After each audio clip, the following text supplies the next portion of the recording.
Good afternoon and welcome to Fott Stadium on the campus of Franklin College as the Franklin Grizzlies, a record of 2-0, get set to battle the 0-2 Wisconsin-Platteville Pioneers. Thank you so much for watching Franklin College football on Grizz TV, brought to you by the Hubler Automotive Group. I'm John Herrick. I'll be your announcer for today's game, which will begin in about 9 minutes, set for a 1:30 kickoff. The Franklin Grizzlies looking to make history as they are trying to go to 3-0 for the first time since 2006. That season, they opened the year with 5 straight victories, and they are trying to get their 3rd straight win to begin this season. They moved to 2-0 for the first time since 2008. That year, they opened the year with a 1-score wins over Baldwin Wallace and Butler, and they also put together what is arguably the most successful season in program history, advancing to the Division III National Quarterfinals. So they're trying to hope that that history will bode well for this season. The last time out, Franklin hosted Rhodes College a week ago in their home opener, and the two teams put on what was probably considered to be a thriller at Fott Stadium. Down by a score late in the 3rd quarter, Franklin took advantage of 2 Rhodes mistakes to take the lead, and then they stopped the Lynx on downs on 2 fourth-quarter drives to win the game 36-29, despite the fact that Rhodes had the ball for 40 minutes and Franklin had it for 19, and Rhodes ran 41 more offensive plays than Franklin. The Grizzlies were able to pull out the win. Here's what you can expect today from their opponent, the Wisconsin-Platteville Pioneers. They enter this game still in search of their first win of the season after falling to 17th-ranked Bethel last Saturday, 28-7. Now, Platteville was in that game. It was tied at 7 going into the 4th quarter before they just simply fell apart, had a couple of turnovers, and lost the game by 3 touchdowns. One thing to note about Wisconsin-Platteville, they are a pass-heavy offense. They are led by their quarterback, Colin Schutz, who's connecting on 55% of his passes with 514 yards through 2 games. He'll be throwing a lot to junior wideout Ben Wilson, who's been his top target so far, catching 12 passes for 112 yards, with his senior wideout, Donald Allender, hauling in 10 passes for 117 yards so far this year.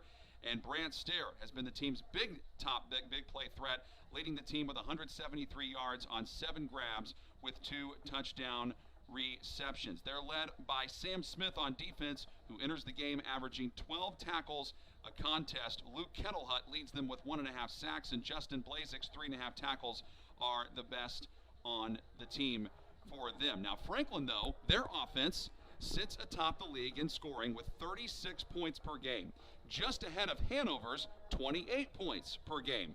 The Grizzlies also possess the league's top mark in offensive efficiency at 165.7. Their 8 penalties through 2 games are the fewest among all of their conference teams in the HCAC.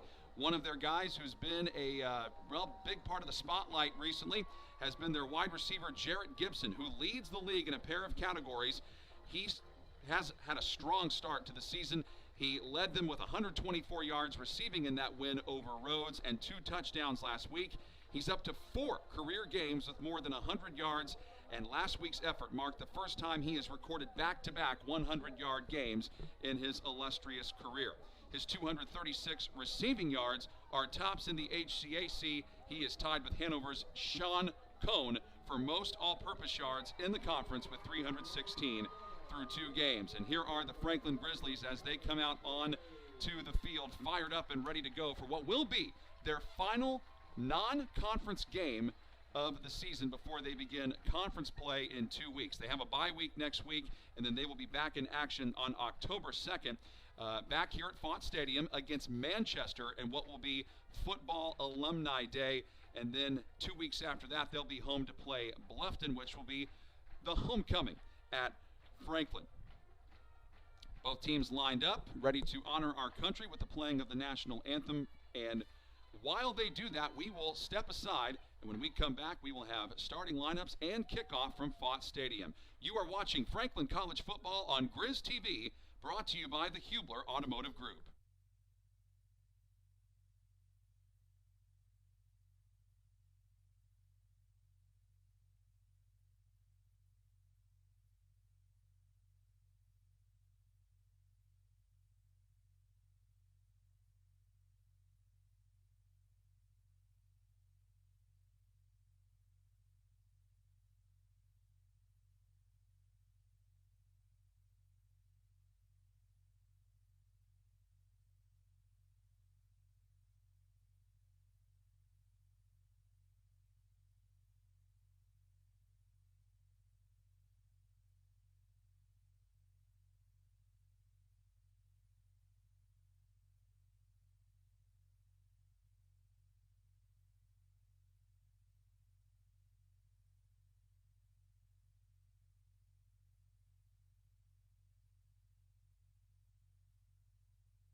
Wonderful rendition of the national anthem there. A little bit about the head coaches in both of these games.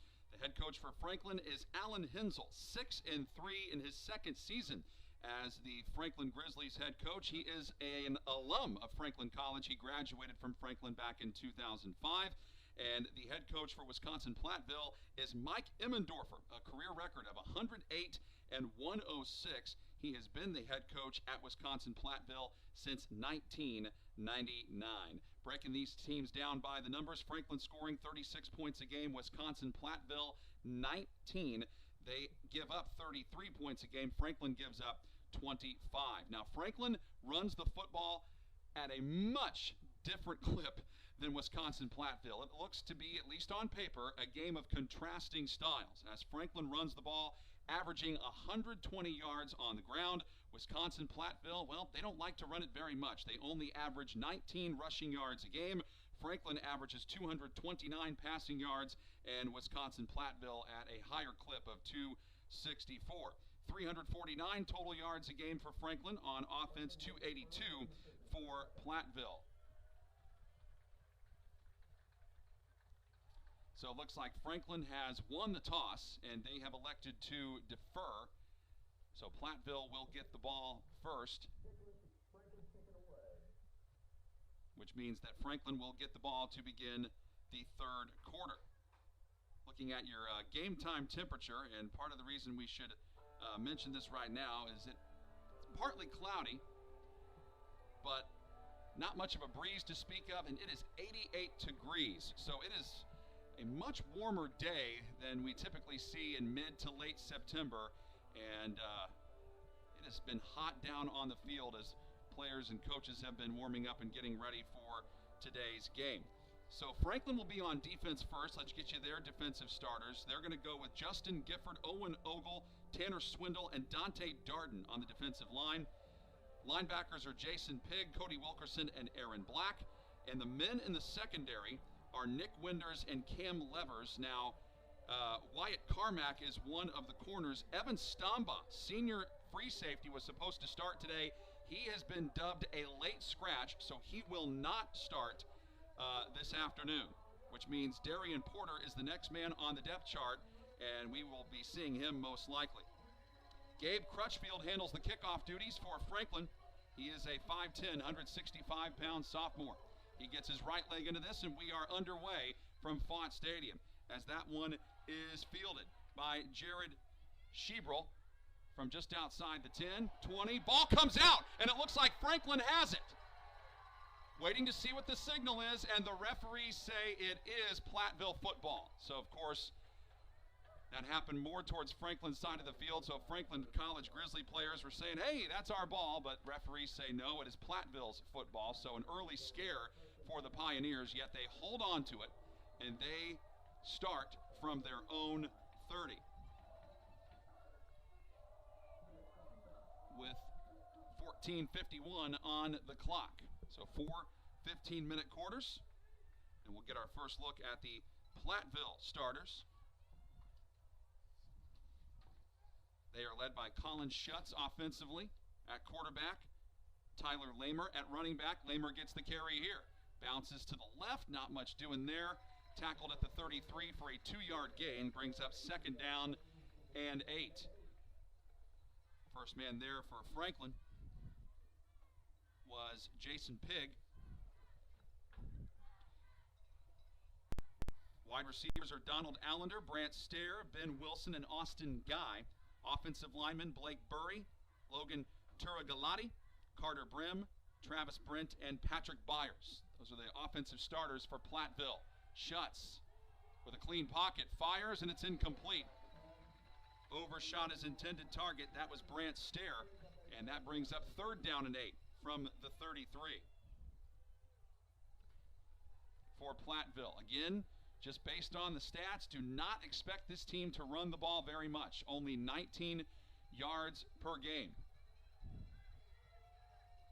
And once they got behind in that game against Bethel last week, they had to throw to try to catch up, and that just did not work out. And their offensive coordinator loves to throw the football, and they're doing that here on 3rd and long. Schutz in trouble. Steps up and fires. Has a man. That stare complete into Franklin territory. Makes a couple of moves. Probably could have gone a little bit further had he not slipped and fell. Goes down at the 32-yard line of Franklin. That is a 35-yard pickup, 1st and 10 for Platteville, and that quiets a very raucous Franklin crowd. A lot of folks out here enjoying themselves before the game, tailgating, and people making their way into the stadium. They were getting rowdy there on 3rd and 8, but that's how you quiet the crowd as the visitor. Pick up a big 3rd down. Schutz going to work here. Stares in the slot to the left. They get it to him again. Stair tries to move inside the 30, twisted down at the 29-yard line of Franklin. That is a pickup of 3, 2nd down and 7. And for Franklin, getting over there defensively was Owen Ogle. Lamer moves to his right, or left rather, flips it out this time. Catch is made by Austin Guy. Guy scampers ahead and is run out of bounds. They put him just shy of that marker. So that brings up 3rd down and about a yard at the 23-yard line. This is the 6th play of the drive already for Platteville. Guy comes wide to the right. Schutz goes to the gun again. Stair is lining up just off to the edge of the line. He's already been targeted twice and has 1 reception. A whistle and a timeout called by Wisconsin-Platteville. And I don't necessarily blame him. Big play in the game early on. 12:28 to play. Opening quarter. And no score. It is the opening drive of the game for Wisconsin-Platteville. Franklin trying to go to 3-0 for the first time in 15 years.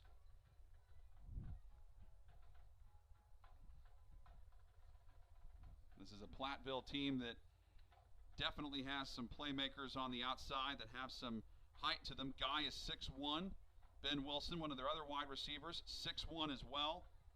Brant Stair, we've seen him already make some big plays in this game. He's 5'9", but I think he makes up for what he doesn't have in height, he clearly has in speed.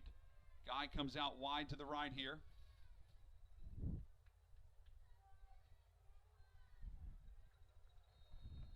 And they bunch it up with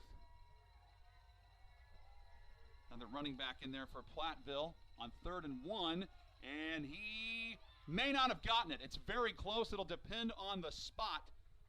That was Evan Gates, a 6'2", 205-pounder, a senior who got the carry, and they give him just enough for the 1st down to the 22-yard line. That is a pickup of exactly a yard, and it's enough to move the chains for Wisconsin-Platteville.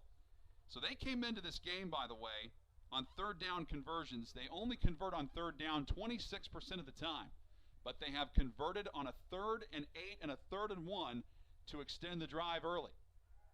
Schutz steps up and fires, pass tipped into the air, nearly intercepted. As his intended target that time, Donald Allender, could not hang on to that one. That brings up 2nd and 10, and that led to an opportunity there for Cam Levers to possibly have an interception, but it just landed in front of him.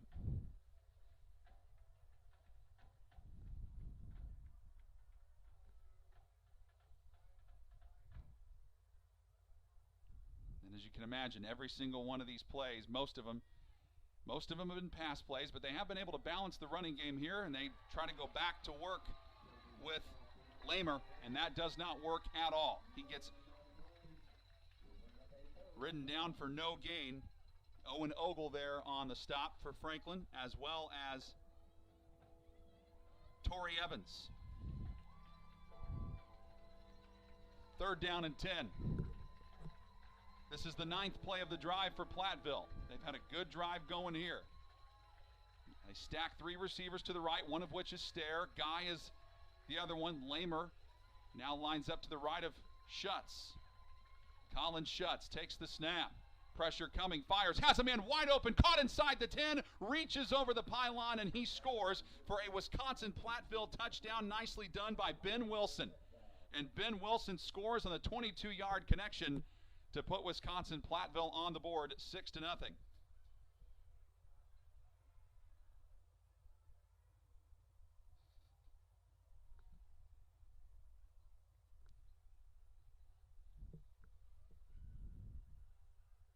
Extra point attempt will be made by Andrew Schweigert, 6 foot, 169-pound junior from Sussex, Wisconsin. Snap is a little bit high. The hold gets down, and he boots it through. Wisconsin-Platteville with an excellent start to this one. How about that drive? They go 9 plays, 70 yards, and they end up taking 4 minutes and 47 seconds off the clock. Colin Schutz throws a bullet 22-yard touchdown pass to Ben Wilson.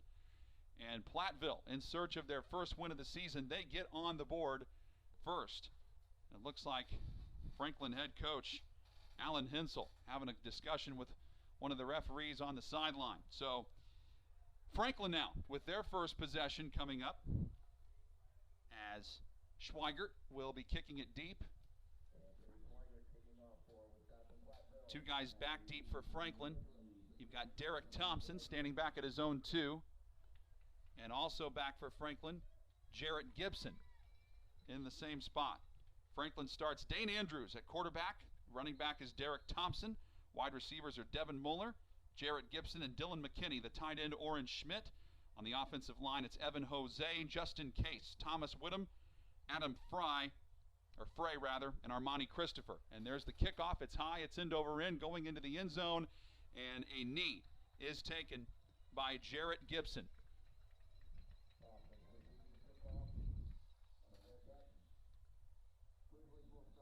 Stands to reason when you look at both these teams that we could be seeing a high-scoring game, and we've already seen what Wisconsin-Platteville can do. So Franklin gets the ball to start from their own 25, 11:04 to play in the first quarter, already in a 7-0 hole. Andrews lining up as he spreads the formation out. Andrews going deep down the left side, juggling. Catch was made, but did he get a foot in? Yes, he did. What a leaping catch made by Devin Muller, the 6'1", 185-pound sophomore, just beyond midfield at the 47-yard line of Wisconsin-Platteville. That is a gain of 28 yards and a first down for Franklin. Andrews and this Franklin offense certainly love to push it, and they are going to try to do that here. He fakes the handoff, and Andrews in trouble. Down he goes for the sack. Excellent job by Justin Blazik. He came blasting through there and tackled him at midfield for a 3-yard loss on the sack. Second down and 13 for Franklin. Let's meet the Platteville defense. Justin Blazik right there. There's the first guy you'll see. Along with him on the defensive line for them, it's Garrett Shoemaker, Logan Kettlehut, Tyler Bacon. And the linebackers are Colton Ingram, Sam Smith, Aiden Tyke. The men in the secondary, Dane Friday, Sam Tawes, Nick Alberico, and Drew Hoff.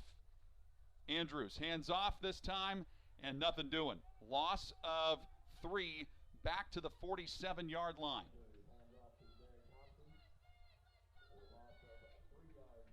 And that handoff was to Derrick Thompson. He had nowhere to go. So for Franklin, they're now back at their own 47, facing 3rd and 16. Nicely done on the tackle for a loss by Logan Kettlehut. What does Franklin do here on 3rd and long? Andrews, pressure coming, screen pass, left side, caught, and out to the outside goes Dylan McKinney. Kenny could be off to the races, but then he just ran out of room as he was forced to the boundary by Drew Hoff, but not before he gets a huge gain. It depends on where they spot him out, but I don't think that's going to matter. A flag is down at the 43-yard line. Now, this might be a situation where the catch stands and the yardage is good, but up to a point. Depends on where there was holding. Yep, holding on Franklin. 10-yard penalty from the spot of the foul. And based on where the white hat is standing, the main referee, he's standing at the 45-yard line. They just have to assess where the foul occurred, then back it up from there.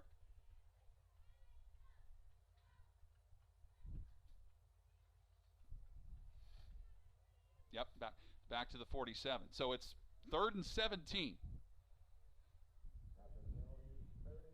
9:15 to play, first quarter. That last play does not count. Can Franklin try to do the same thing again? Throw, left side, incomplete. Boy, that holding penalty comes back big. Dylan McKinney could not hang on for that, and even if he caught it, probably would have been shy of the first down anyway. Samuel Tawes with good coverage for Wisconsin-Platteville. Same thing with Dane Friday. They both were all over it, and it is 4th down and 17. So Franklin gets 1 first down on a 28-yard reception, and then after that has to send on the punting unit. Dylan Boswell waiting for the punt for Franklin, and back deep to receive is Brant Stair. He boots it high end over end. Stair says, get away from it, guys. And it does not take a favorable bounce for Franklin. They have to try whatever they can to prevent it from stopping. And it's finally downed by Dylan McKinney at the 30-yard line. So how about that for Wisconsin? They started their first drive of the game from the 30. They're starting their second drive of the game from the 30 with 8:56 to play in the first quarter. That ends up being a 23-yard punt, no return. Back to work goes Colin Schutz, who led an impressive 9-play, 70-yard scoring drive to begin the game, putting his team up 7-0. Under duress, fires out to nobody. Good pressure from the Franklin defensive front. The man who got in there to make the hit for the Grizzlies was Isaac Lawrence, sophomore defensive lineman, 6 feet, 285 pounds. He came busting through there, and it's 2nd and 10. Brant Stair lining up wide to the right. 4 receivers set. Lamer the tailback. Schutz steps up and heaves it. Incomplete. Looking for Guy. Austin Guy, just even if he was Jerry Rice, I don't think he could have caught that ball. It was a little bit far over his head and out of bounds. 3rd and 10. Big down here for both teams. Franklin's defense was on the field earlier for nearly 5 minutes, and they'd love nothing more than to force a 3 and out. 8:47 left in the opening quarter.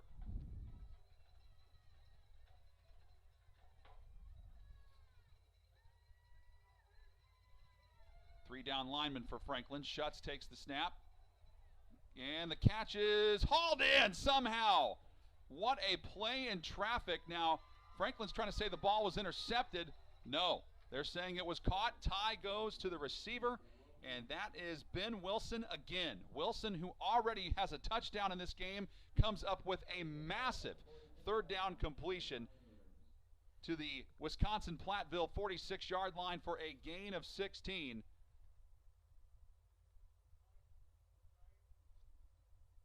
Franklin's Michael Loper thought for sure he had it there, but to no avail. Lamer back to the ground game. Nice run for him across midfield. Still going, busting through defenders to the 42-yard line, and a first down for Wisconsin-Platteville. That is a gain of 12, and it moves the chains. 1st and 10. That's the 3rd big 3rd down conversion, by the way, before that one that they have had in this game. 3rd and 1, 3rd and 8, then a big one there on 3rd and 10.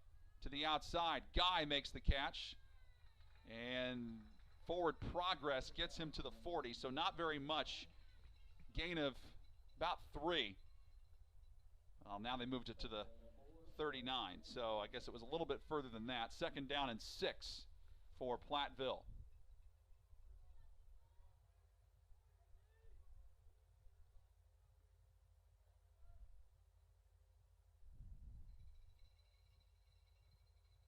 Schutz fakes to Lamer, fires, catch made, 35, 1st down, yep, based on where they're running to, that's where it is. Wilson, another big catch, twisted down by Nick Winders, as well as Cody Wilkerson, but that's a first down. Moves it to the 32-yard line of Franklin. That's a gain of 7.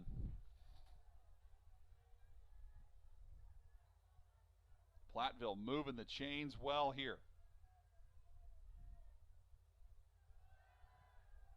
Flips it to Wilson again. Wilson at the 25, inside the 20, down to the 19-yard line. On the tackle, Cody Wilkerson. That's another first down for the Pioneers, and that is another big gain too. Gain of 13 yards. Chain gang getting a workout. 8th play of the drive coming up here for Wisconsin-Platteville. They started this drive from their own 30.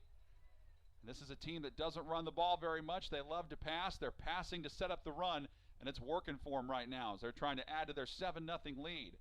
About 6 minutes to play in the first quarter.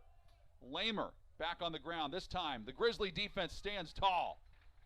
He's knocked down at the 21-yard line for no gain. The 2 guys there for Franklin, Justin Gifford as well as Jason Pigg. 2nd and 11. They're saying he lost a yard. Okay. That's one of the few good things that's gone right for Franklin's defense so far in the game. Let's see if they can build upon it.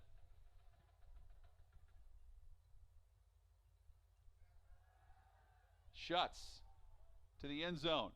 Out of bounds, incomplete. Looking for Guy. Coverage was solid on the outside by Cam Levers. So now it's 3rd and 11. Both these teams have struggled on 3rd down conversions so far on this young season. Platteville came into this game 26%, Franklin 23%, but so far, Platteville is 3 of 3 on 3rd down. Franklin trying to stop them from doing that, hoping they go 3 of 4.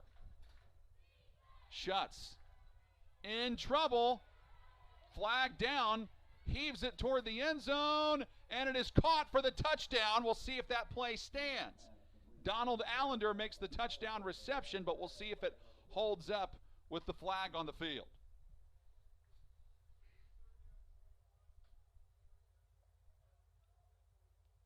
So if it's a holding penalty, it's going to be 3rd and 21 instead of a touchdown. And that's exactly what we get. So wipe the touchdown off the board. Holding penalty really hampered Franklin on their opening drive. They started to move it and got a first down on 3rd and long, only to have it negated by a holding penalty. And Wisconsin-Platteville has a touchdown taken away because of a holding penalty on them. It moves them back to the 31. Franklin fans, the student section, and the band, and everybody trying to make some noise here on what is a hot Saturday afternoon, near 90 degrees. 3rd and 21.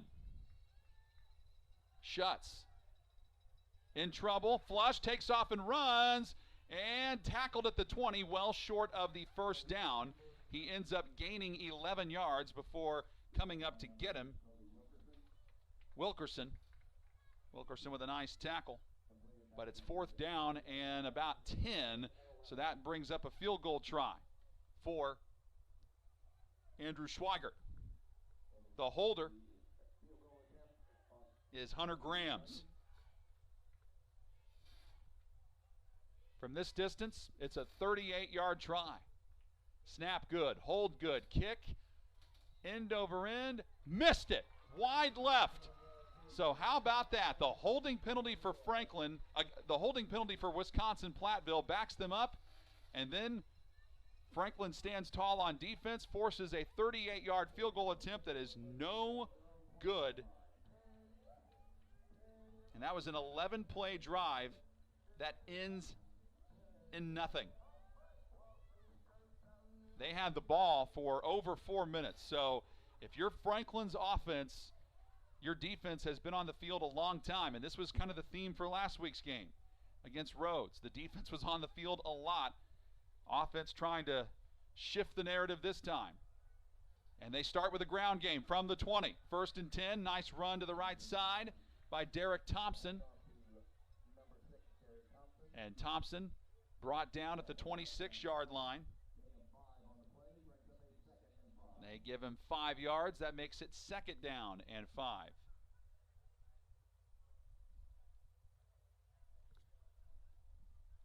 Nick Winders made the stop for Platteville. Thompson again to the 28, gain of 3, makes it 3rd down and 2. On the stop there, Alex Blizzard, 5'11", 208-pound sophomore linebacker. Big 3rd down for the Grizzlies. Can they pick up this 3rd and manageable? Andrews fires, catch made, 1st down, 35, 40 to the outside, and he ends up stepping out of bounds around midfield. Good catch and run by Jarrett Gibson.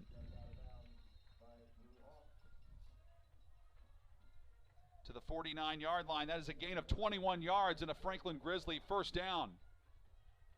Their 2nd 1st down of the afternoon as they try to nod this game up. Andrews in the offense going back to work quickly. And right as the snap is taken, a flag flies. False start on Franklin. Back him up to the 44. So, again, if we hearken back to the pregame, that is one thing that we talked about, was that Franklin has been one of the least penalized teams in all of Division III so far through the early part of the season. But today, a couple of key penalties already. That backs them up to their own 44, 1st and 15. 3 minutes to play, 1st quarter, 7-0 Wisconsin-Platteville. I'm John Herrick. Thank you so much for watching Franklin football on Grizz TV. And Derrick Thompson gets the carry again to the 47-yard line, picking up 3. That makes it 2nd down and 12.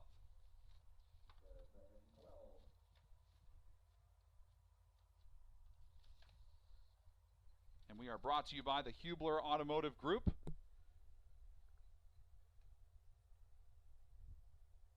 Andrews. Thompson gets the carry again. Andrews with that carry was able to fool a couple of defenders for Wisconsin-Platteville. Coming up to make another tackle for them, Logan Kettlehut.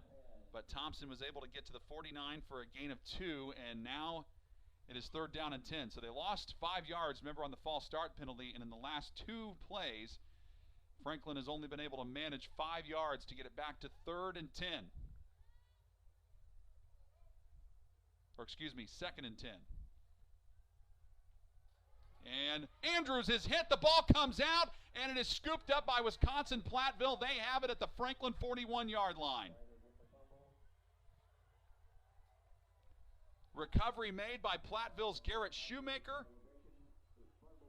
And Tyler Bacon was the one who knocked it out. He came around and hit Andrews hard, knocked the ball free, and Wisconsin-Platteville takes over at the Franklin 41-yard line.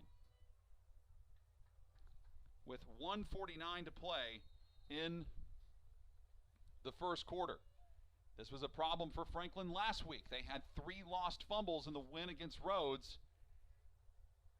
And so far today, their offense has had to punt, and now the lost fumble.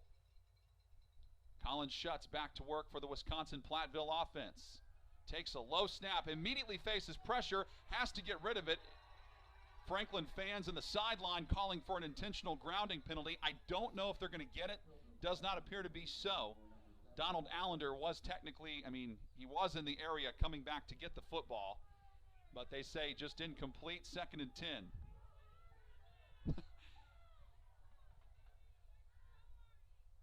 Fans not happy with that. But good pressure by the Grizzly front defensive line. They did an excellent job getting back there.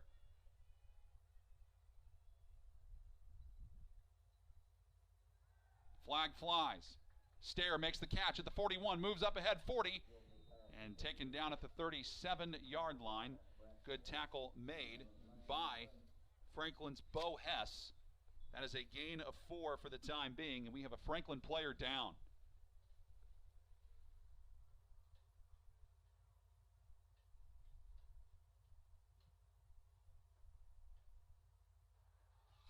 While he's being attended to, the referees need to figure out what the penalty is.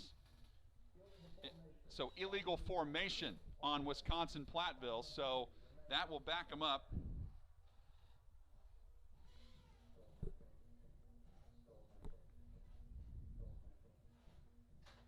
We'll have to figure out where the yard line is. The injured player for Franklin appears to be Shea McCrath, 6'2", 250-pounder. He's helped up, so that's good to see. Gets a nice ovation from both fan bases. Wisconsin-Platteville appears to have traveled well. And I think what they're saying is put some time back on the play clock. So they've moved the ball back to the 46-yard line. So wipe off that last play. And instead of it being 3rd down and about 7, it is 2nd down and 15 for Platteville back at their Franklin 46. We're nearing the end of the first quarter, about 1:38 to play. Now they say move the clock and they wind it. Lamer goes in motion. Shuts. Fires. Has Stair for a second, but overshot him just a little bit. Stair's already got a couple of big catches in this game. Not that time, though. 3rd down and 15. Demarion Newell was covering a 5'9", 165-pound freshman defensive back.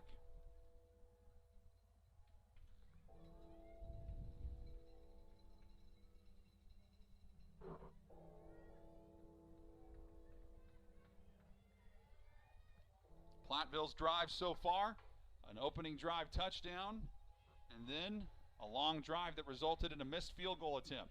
How will this one end?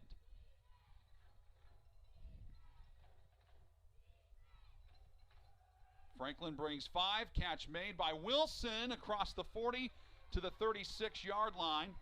That is only a gain of 10. It's not enough for a first down. Darian Porter comes in on the stop, and it's 4th down and about 5, and it's too long for a field goal, but they don't really want to punt here. So they're going for it on 4th down. They've converted on 4th down this season 25% of the time. Let's see if they're actually trying to do it or if they want to try to draw Franklin off sides. They actually go for it. Throw by him, and Schutz had the catch for a second, but then it got knocked out at the last possible moment. Donald Allender appeared to have the catch made, but then knocked out by Cam Levers at the last moment as he was going out of bounds. So the Franklin Grizzlies hold on downs with 39 seconds left in the first quarter, and Allender is hurt. Now he's being helped up by the training staff. You wonder how much this heat has something to do with it. He was also hit hard, though, so all the players taking a knee.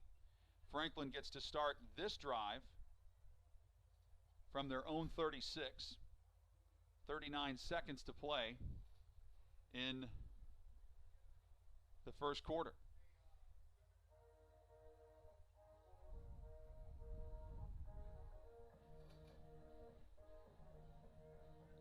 And it looks like the injury to Allender is a little more serious than we initially thought, as more of the training staff from Wisconsin-Platteville comes out to take a look at him.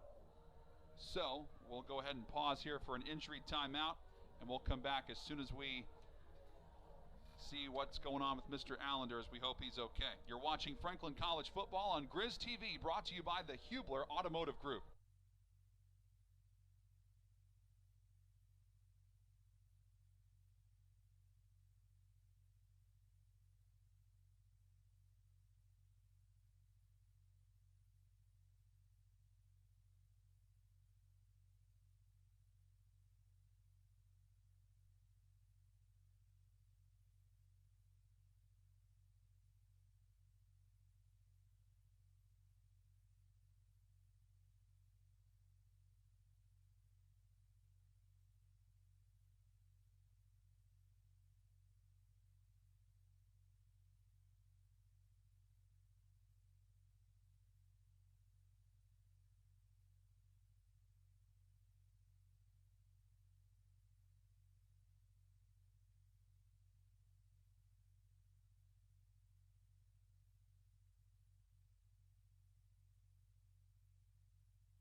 If you're just joining us, it is Franklin College football on Grizz TV.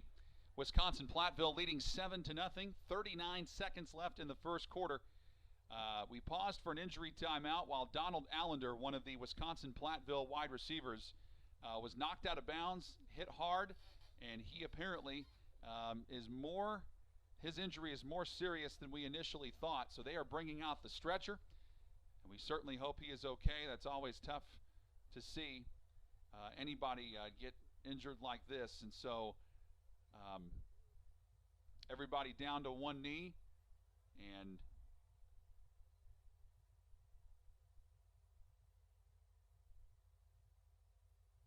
he is surrounded by the entire Wisconsin-Platteville training staff, and even the some of the members of the Franklin training staff, as everybody in the building is, in the stadium rather, is so silent you could hear a pin drop.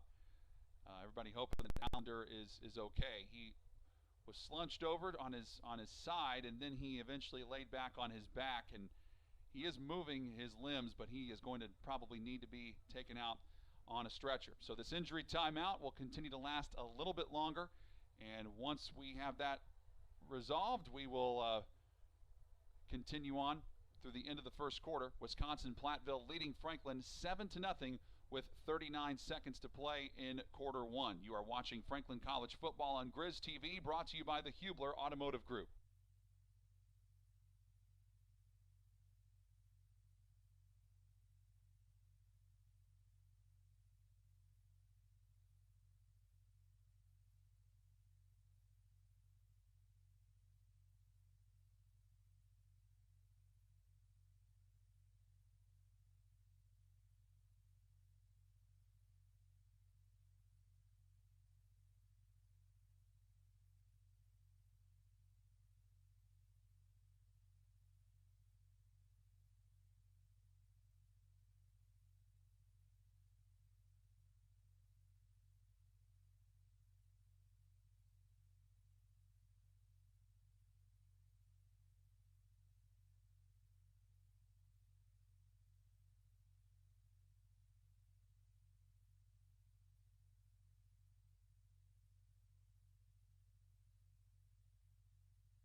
It is Franklin College football on Grizz TV.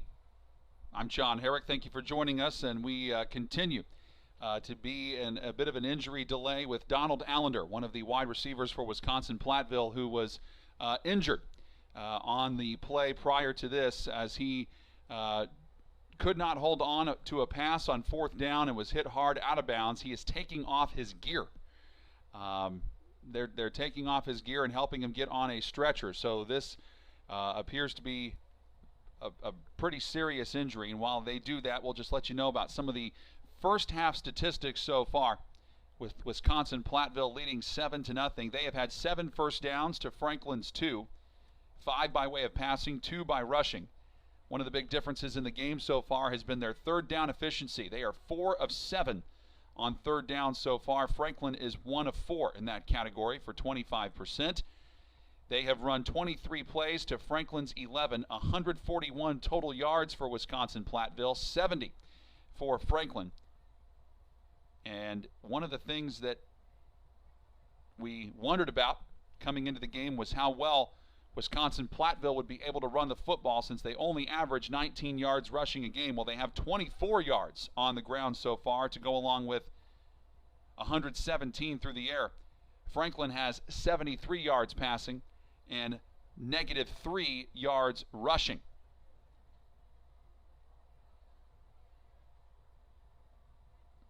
Franklin's been called for 2 penalties for 27 yards. Platteville also whistled for 2 penalties for 15 yards.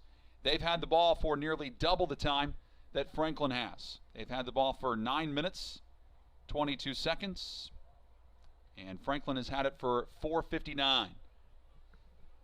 Allender is up on the stretcher.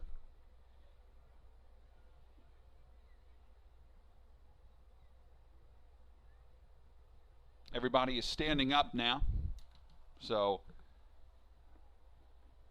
want to make sure he gets a nice exit from the field, and he is waving to everybody and gets a nice ovation. So while that is not an easy thing to have happen, you like to see that he is okay, and he is going to get a nice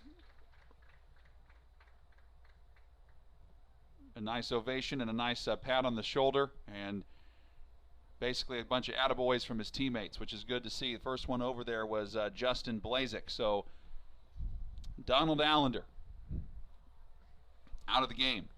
And that is not an easy thing for Wisconsin-Platteville to deal with, considering the fact that he is one of their starting receivers and had already been a factor in this game. So prior to that play, it was 4th down. They went for it, didn't get it. So Franklin begins this drive from their own 36-yard line on what is a hot and humid Saturday afternoon. All the fans that are here basically using their programs as fans and cheering on their Grizzlies as they get back on the field. Franklin 2-0, Wisconsin-Platteville 0-2. Franklin is 2-0 for the first time since 2008, trying to go to 3-0 for the first time since 2006. And here they go to work on what is their 3rd offensive drive of the game.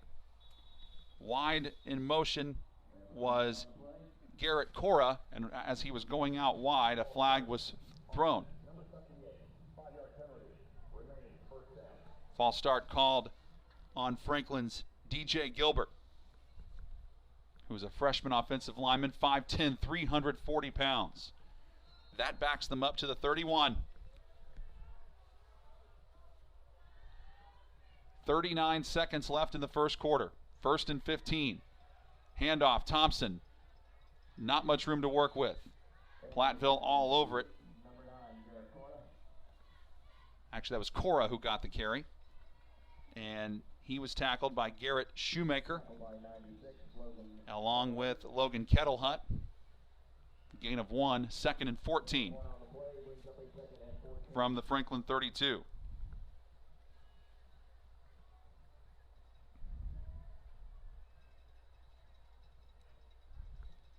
And if they want to, they can let the clock wind down to the end of the quarter. That is exactly what they do. So Franklin will now be going left to right on your screen.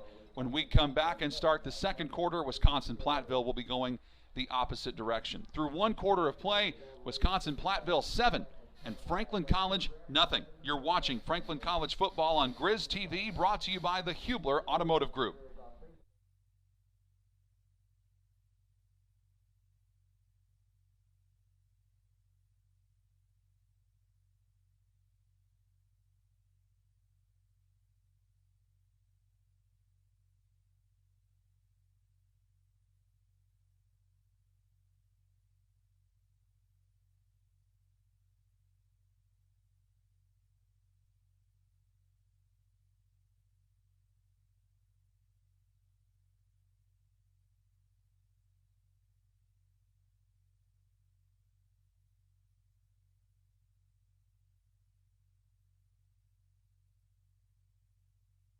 Back to start the second quarter. Franklin trailing 7-0 from their own 32-yard line, facing a 2nd and 14. Pass deflected from Andrews, but it was caught in the air by Jarrett Gibson. How about that fortuitous tip? He gets out to the Wisconsin-Platteville 48-yard line for a gain of 20. 1st and 10 Grizzlies. Handoff Cora. Nothing. Back to the line of scrimmage, no more than that. 2nd and 10. Garrett Shoemaker in on the stop again for Wisconsin-Platteville. Franklin shuffling some personnel in and out.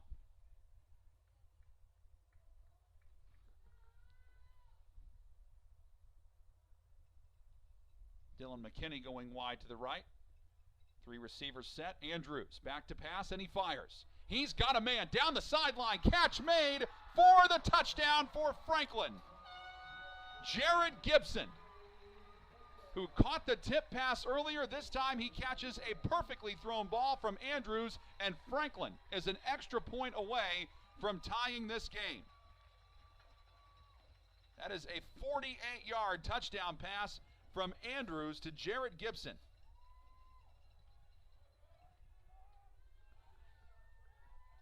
Extra point try from Carter Brown, the 6'2", 180-pound senior kicker. And Gibson is holding. Hold gets down, the kick knocked through. With 14:05 to play in the second quarter, it is Franklin 7, Wisconsin-Platteville 7. 4 plays on that scoring drive, 64 yards, and that did not take very long. 1 minute, 34 seconds off the clock. Dane Andrews throws a strike to the end zone for a Franklin touchdown. To Jarrett Gibson, who's a 5'11", 180-pound junior.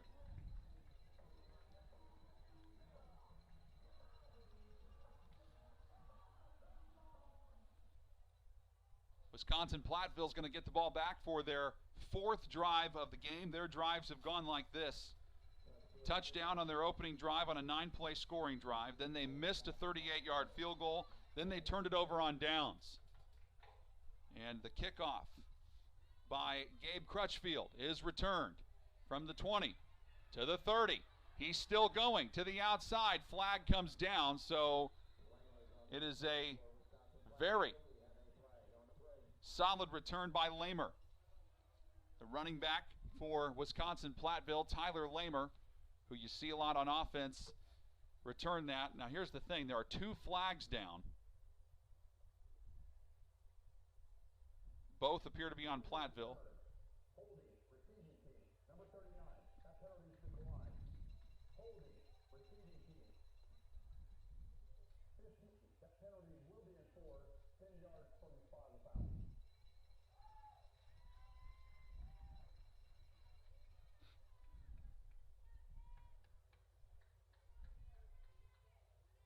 Got to mark off the penalty yardage. So they say the holding penalty happened at the 26.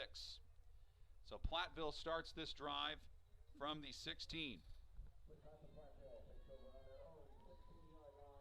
So how about that? Instead of having it out near midfield, you end up backed up at your own 16. Schutz back to work on offense with Lamer to his left. Gives to Lamer. Lamer got to the 20, a nice gain for him to the 21-yard line. Coming up to make the stop for Franklin, Charlie Moore, sophomore linebacker. 2nd and 5.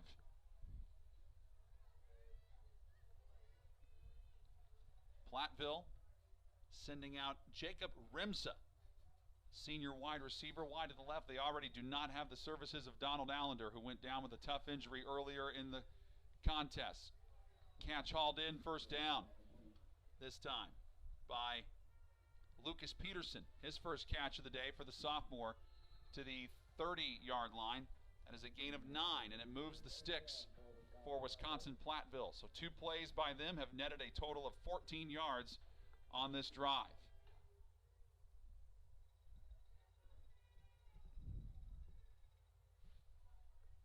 Now the tailback in the game, Evan Gates. Gates gets the carry. Nice gain for him. Pick up a 5 to the 35. 2nd and 5. Cole McCarty comes over to make the Franklin Grizzly tackle. But they are way more committed to the run in this game is Wisconsin-Platteville. They have 41 yards rushing in this contest. Came in only averaging 19. 12:25 and counting left in the second quarter. Pressure coming. Schutz gets it out of there, incomplete. Tried to get it to Brant Stair, and Stair would have had a nice gain, just shy of the first down if he would have caught it. Instead, though, it is incomplete, and that makes it 3rd down and 5 for Platteville. Franklin crowd making more noise, knowing the importance of this 3rd down. They've not led in this game. Platteville scored on their opening drive, and it took Franklin until the second quarter to find a way to get in the end zone.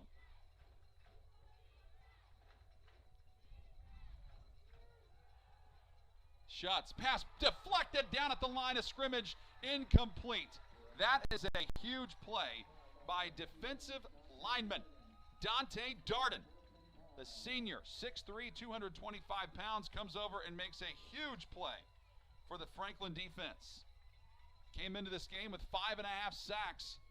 And if you can't get the sack, what are you taught to do as a defensive lineman? Get your hands up and hope you can knock the ball down. That's exactly what he did.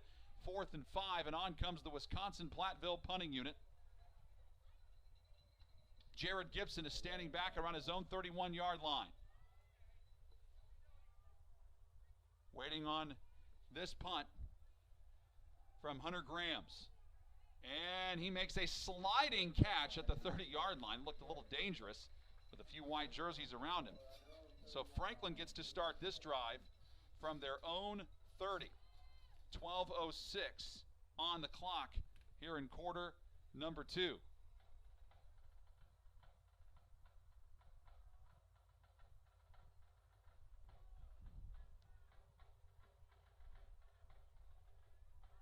Don't forget you can follow Franklin College Grizzly athletic action on Twitter, Facebook, Instagram, and YouTube. Just use the hashtag #TeamGrizz. And back goes Dane Andrews to work on offense. He takes the snap, gives to Cora. Cora backpedals to the 35-yard line. That is a gain of 5, 2nd and 5. For Wisconsin-Platteville, Alex Blizzard comes over to make the play.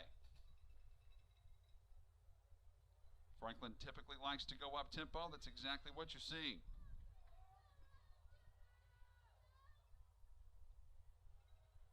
Snap and the throw by Andrews going deep. Looked like he might have underthrown it at first, but leaping up to make a great grab is Trevor Edgerton. The freshman wide receiver gets into Platteville territory. Down to the 40-yard line. That is a gain of 20 yards.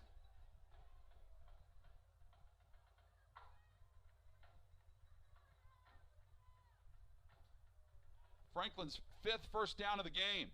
Cora running left, 35, and gets to the 33. That is a gain of 7, 2nd down and 3 for Franklin.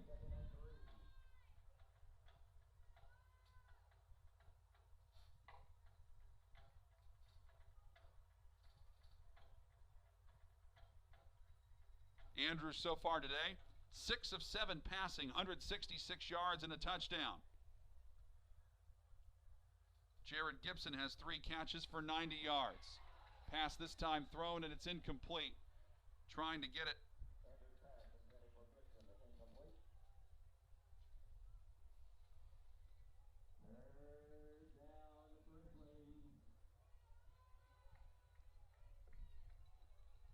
Jarrett Gibson had that touchdown reception earlier. 10:37 on the clock. Devin Muller's got a catch, so does Edgerton and McKinney. And this time, running left with the football is Dane Andrews. He just saw the play break down on 3rd and short, took off and ran, got the first down to the 23-yard line. 1st and 10 for Franklin. They're just outside the red zone, trying to take their first lead of the game as we come up on 10 minutes to play in the second quarter. Andrews takes the snap, gives to Cora again. Cora to the 20. Gain of 3, 2nd down and 7. Hit by Justin Blazik, as well as Garrett Shoemaker.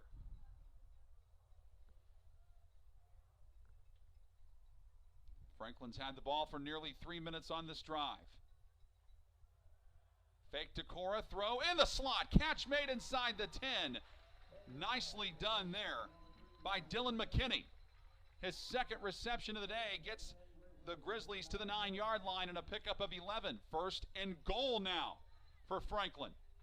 Back to work, Andrews goes. Hands off Cora. Cora gets blasted at the 11-yard line for a loss of 2. Blazik came around and got him by the knees. 2nd and goal.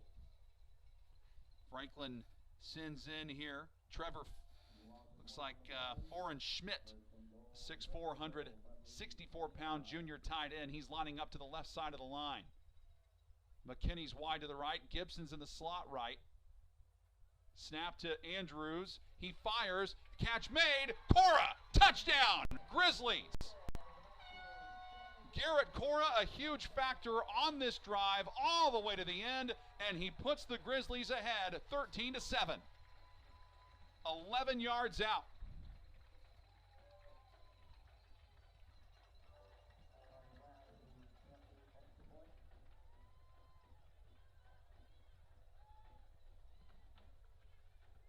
Extra point try for Carter Brown with Gibson the holder.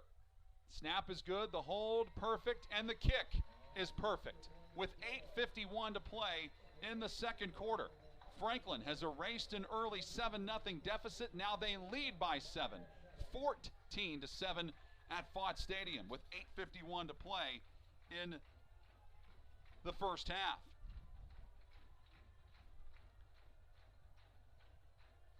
Nine play, 70-yard scoring drive. 2 minutes and 15 seconds off, 3 minutes and 15 seconds off the clock there for Franklin. Andrews got into a groove. He's thrown 2 touchdown passes today. He threw 4 touchdown passes last week, and he's only thrown 2 incompletions. Also, you're seeing both of these teams make more of a commitment to running the football. Gabe Crutchfield is the kickoff man for Franklin, and he boots it away.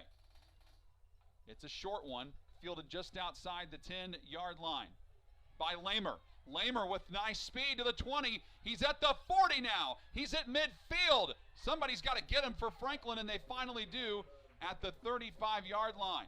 Coming over to make the tackle finally was Michael Loper. But a huge return there by Lamer.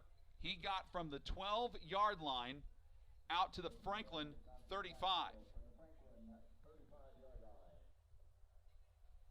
So that's a pickup of 53 yards on that kickoff return. 8:40 on the clock in the second quarter. Lamer's probably tired. I wonder if they might go to a different running back here. They've been going with him and Evan Gates. Looks like Gates is in the game with Schutz at quarterback. Colin Schutz trying the hard count. Franklin appears to be showing some blitz. Now they back off and send 4. Stair makes the catch. Gets back to the line of scrimmage and a little bit more. Not much after that. The two men there to greet him, Bo Hess and Cam Levers. He gained 2 to the Franklin 33, 2nd and 8.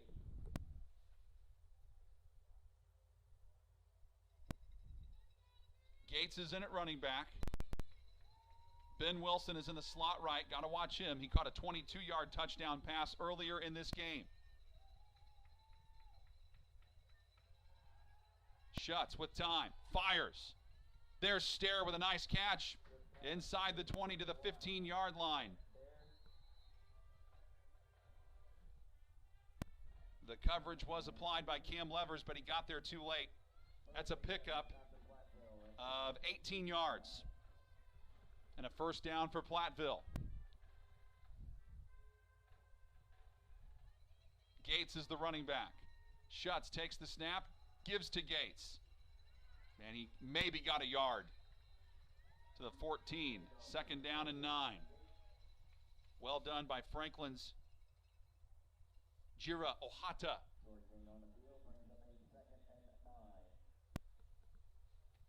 Second and 9 from the 14. Personnel being shuffled in and out for Platteville.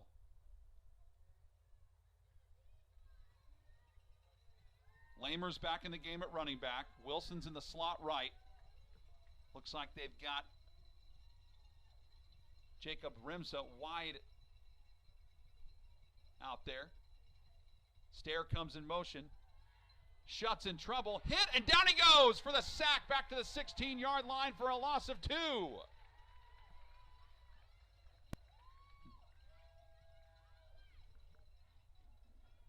Nice play there by Shea McCrath, the sophomore defensive lineman. Comes over and makes a big sack.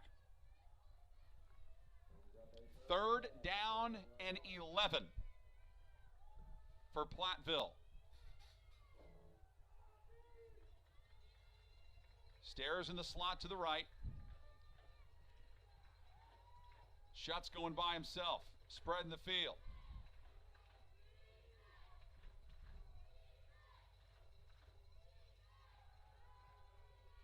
In trouble. And with 4 men, the Franklin College Grizzlies are able to get home. It's McCrath again.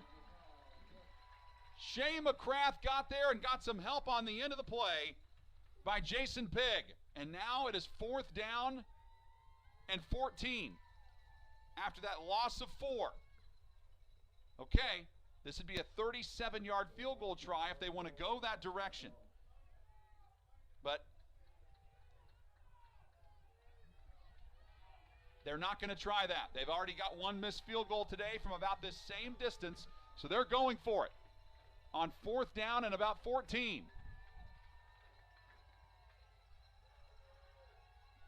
Schutz in trouble.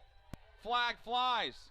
Pass one hops its way incomplete. Got to see what the penalty's about. Schutz is down. He gets helped up. It looks to be Franklin ball for the moment after a turnover on downs. Another flag came in at the end of the play. So we've got 2 flags down. Lot to sort out here.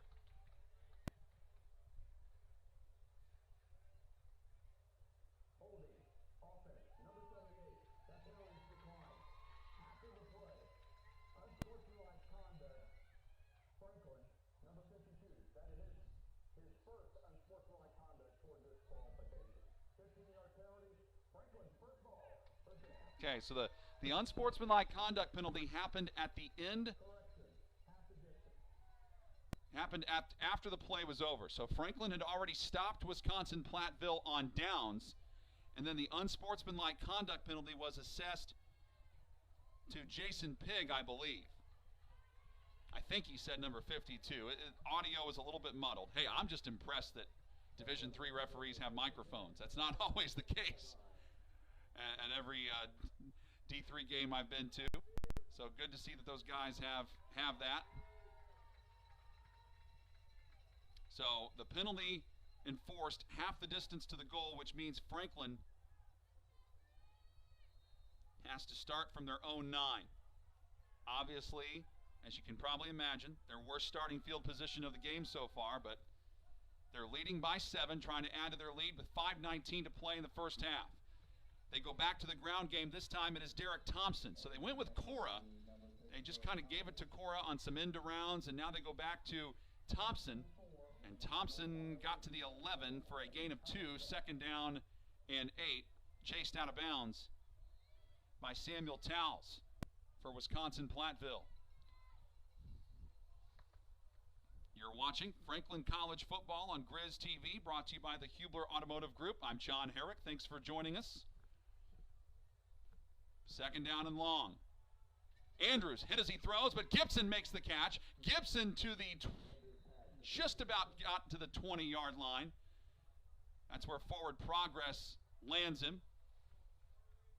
So it's a gain of 8, and I think it's just shy. So third and call it inches. I don't even think it's a yard.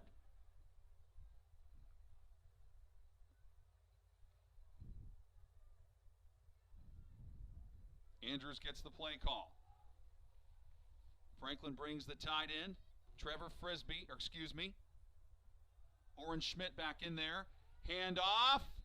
It's going to be close, but I think he's got it. Thompson appears to have the first down, and he does. They give him the 21. So his inches, and he got a yard and a half.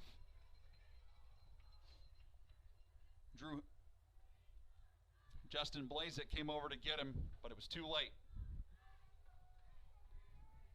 Thompson takes a breather, and Franklin puts in Cameron Johnson at running back. Andrews fires it out to the left. That's caught by Schmidt, the tight end. Schmidt just shy of the 30-yard line. That is where he is brought down, making it third and short on the play for the tackle, Sam Smith.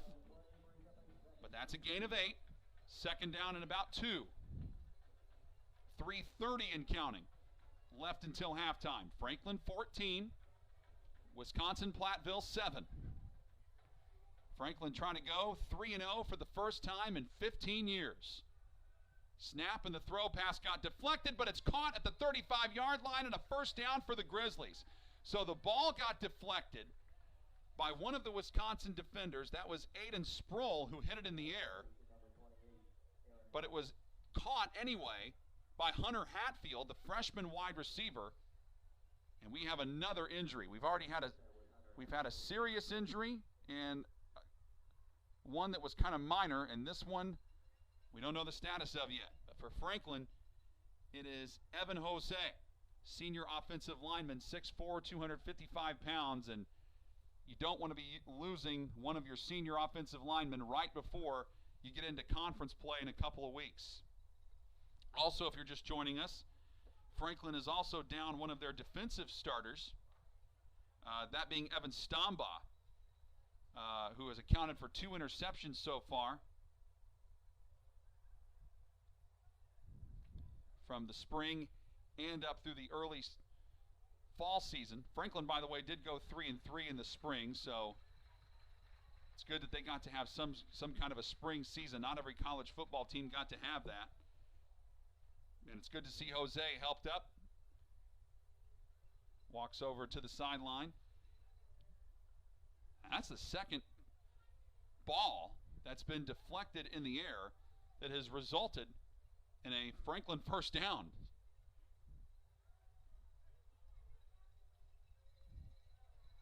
And it leads to them having the ball at the 37-yard line. That pickup of 8 makes it 1st and 10. Right about the 3-minute mark of the second quarter. Franklin trying to put another score together before halftime. Handoff. Wow, what a run there by Cameron Johnson as he delivers a powerful truck stick move for a gain of 5. And as soon as he drew some contact with 2 defenders for Wisconsin-Platteville, those being Colton Ingram and Sam Smith, he dished out some punishment of his own. 2nd and 5. Gibson going in the slot left. Wide to the left for Franklin goes Devin Muller, who has a catch today. Andrews fires deep. Almost caught. Good effort by Dylan McKinney, but he was backpedaling and would have been a really incredible catch if he would have held on. 3rd and 5 for Franklin from the 42. Also, the coverage was good by Dane Friday.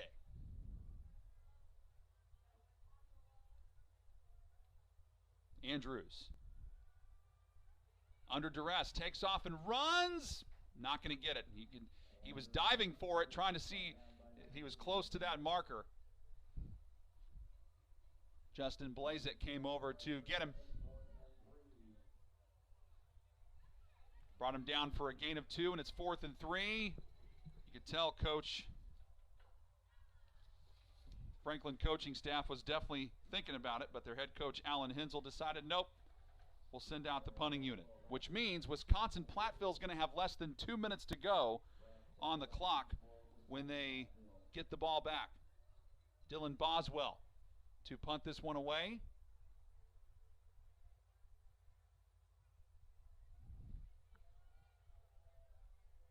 And Brant Stair is the man to return it, and that takes an incredibly favorable bounce for Franklin inside the 10 and out of bounds at the 8-yard line. Wow.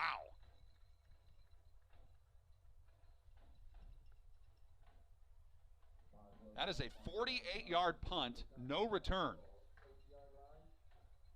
And that's exactly how you want to do it. You want to try to coffin corner that thing toward the sideline, give the return man no chance to get it,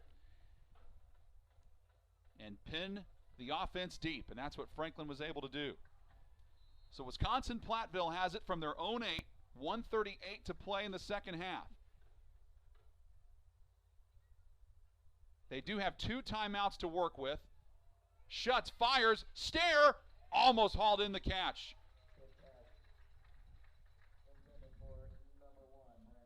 But Stair just could not hang on, and Cam Levers with really good coverage there. 2nd and 10 from the 8. And even though Wisconsin-Platteville has been more successful on the ground game today than they have been in the 2 previous games coming in, you can expect they're going to be all throw here. Unless, of course, they just want to concede and, well, I would, of course, shows what I know about football as they hand off.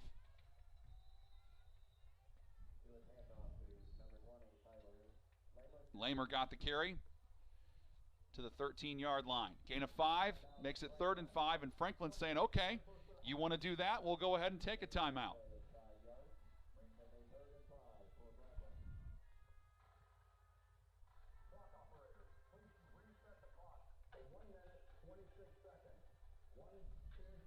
Okay, so they're now saying that the game clock needs to be reset to 1 minute 26 seconds, which means they have to put 6 seconds back on the clock.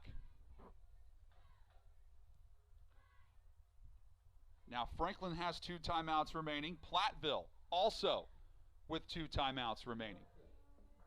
So this kind of brings up sort of a quandary if you are Platteville. Do you run the football and make Franklin use another timeout?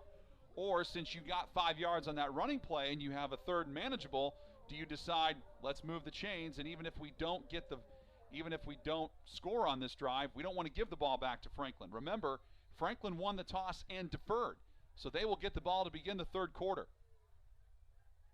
Interesting decision here for Coach Emmendorfer and Platteville. They elect to throw. It's Wilson making the catch, brought down at the 19, but that is right where the marker is. They needed 5 and they got 6. So Wilson with a 22-yard reception for a touchdown earlier in this game. They decide to go back to him. It appears that Schutz trusts Wilson maybe more than any other receiver on his offense, especially with Allender out of the game. Coming up on a minute to play. Now they want to go full tilt, try to get a score before the end of the half. Lamer with the dump-off catch. 25-30, first down, trying to get out of bounds. They say he does. At the 34-yard line, that is a pickup of 15 and a first down for Wisconsin-Platteville, which is huge for them because they only have 1 timeout left. Or excuse me, they have 2 left. They have 2, but still, the clock is moving and 59 ticks left.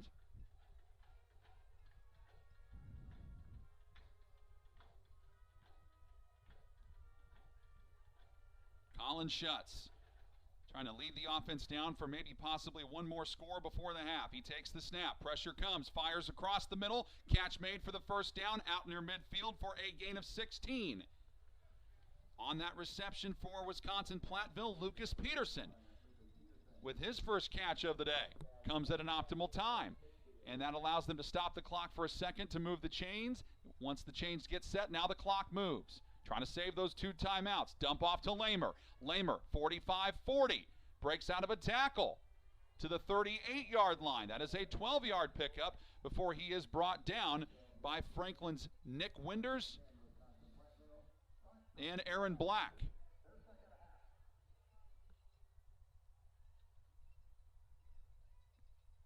They end up giving him the Franklin 39, and the timeout stops the clock at 38 7/10 seconds. I think Wisconsin-Platteville just called this timeout, so that would make it their second of the half. They have a first down and 10 from the Franklin 39-yard line.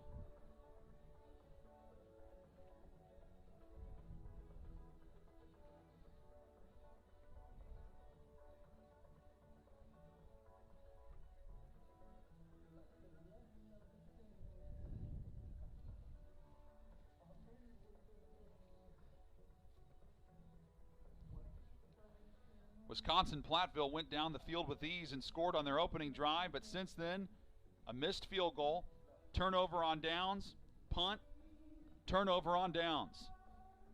Franklin's had to punt on their opening drive.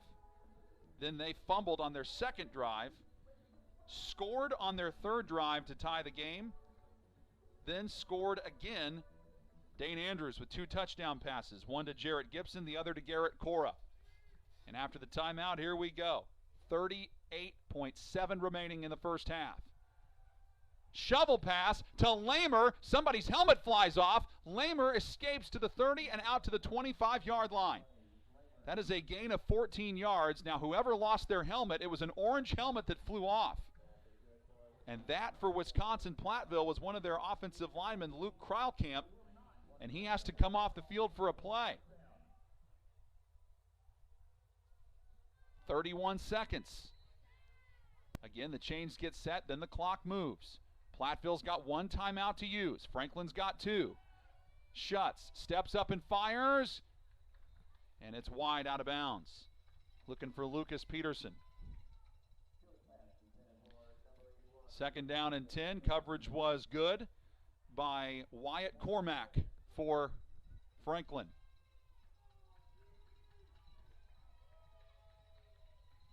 Excuse me, Carmack.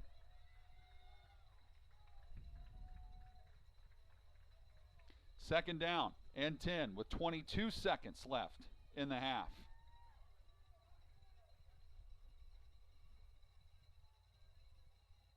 Lamer's the running back. Schutz stepping up, takes off, tripped up inside the 20 at the 18-yard line. And that's a good tackle by Franklin's Cody Wilkerson.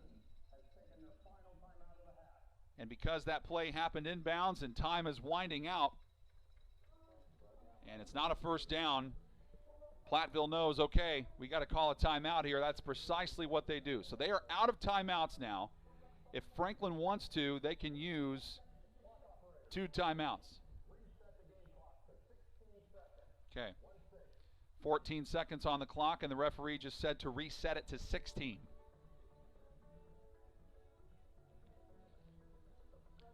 Love your first half stats. When we get to the half, update you on how we got to this point.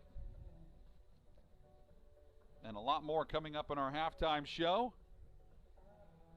Also preview what's to come on the rest of the Franklin College football season after today.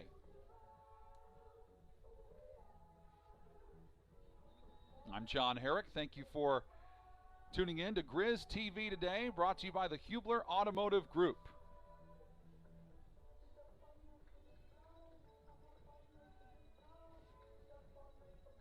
So 3rd down and 3 for Wisconsin-Platteville from the Franklin 18-yard line. 16 seconds and no timeouts for the Pioneers. Shuts, rolls, steps up, fires, back of the end zone. Catch made by Stair for the touchdown. Flag is down. A flag is down in the end zone. We'll see what they decide to call. Franklin players are happy, which would be indicating offensive pass interference, but we'll wait to see what it is.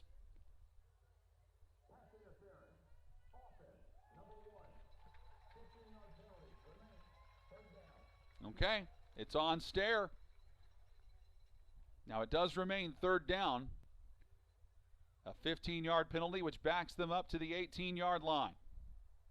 Excuse me, it's 3rd and 18. It backs them up to the 33-yard line.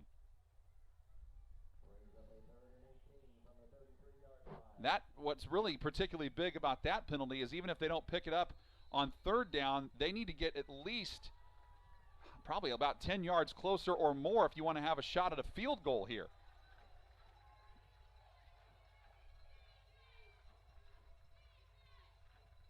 Shuts, steps up, goes deep, looking for it all, knocked away, incomplete. He tried to go to Stair again, and Nick Winders was waiting on it. He knocked it out of bounds, and it's 4th down. Nick Winders has been asked to do a lot in coverage today for Franklin, and he has stood up and played big. Now out comes Wisconsin-Platteville's kicker, Andrew Schweigert, but he has already missed from 38 yards today. This is a 51-yard field goal try. Not an easy one by any stretch, but no wind to speak of. Snap good, hold good. Schweigert's kick, it's low, and it hits the left upright. It hits the upright, it's no good. No time left on the clock, and that does it for what was an exciting first half of football. Franklin 14 and Wisconsin-Platteville 7. Or did they say that field goal went in?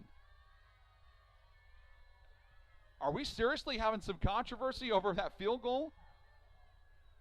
Because Coach Hensel for Franklin is saying, wait a second, that ball bounced out and landed back on the field. Okay. They've put 3 points on the board. I think they're saying it went through. Oh, the Franklin coaches are not happy about this. They're saying no way, that should be a missed field goal, but I think they're saying that ball went through the uprights after it hit the left post. Well, okay then. It does stand as a made field goal for Schweigert.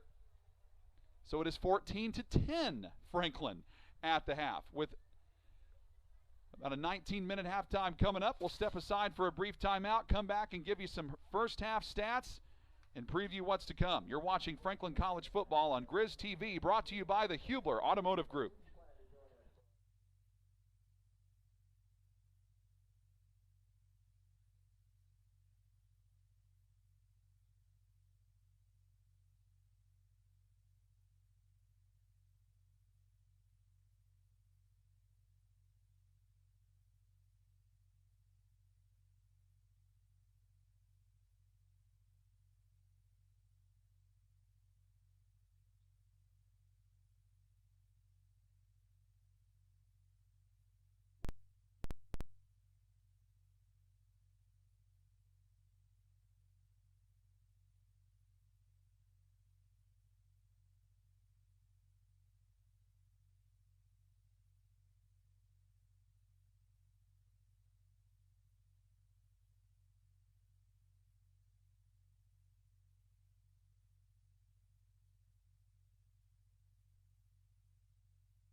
Well, we're at halftime at Fott Stadium, where the Franklin College Grizzlies have a 14-10 lead over the Wisconsin-Platteville Pioneers. I'm John Herrick. Thank you so much for joining us on Grizz TV, brought to you by the Hubler Automotive Group. Let's recap how this game got to this point. Wisconsin-Platteville got the ball first because Franklin College won the toss and they deferred. So Platteville got the ball from their own 30. They would go on a 9-play, 70-yard scoring drive that took 4 minutes and 47 seconds off the clock. And Collins Schutz threw a 22-yard touchdown pass to Ben Wilson. The extra point made it 7-0 Platteville. Then Franklin got one first down on their first drive of the game, but then had to punt. And Wisconsin-Platteville went on an 11-play scoring drive that resulted in a 38-yard missed field goal try by Andrew Schweigert. But don't worry, Andrew Schweigert's going to come back into play in this story in just a moment. Franklin got the ball with 4:40 left in the first quarter. They would go on a 5-play drive that resulted in Dane Andrews getting hit and fumbling, and it was recovered by Wisconsin-Platteville.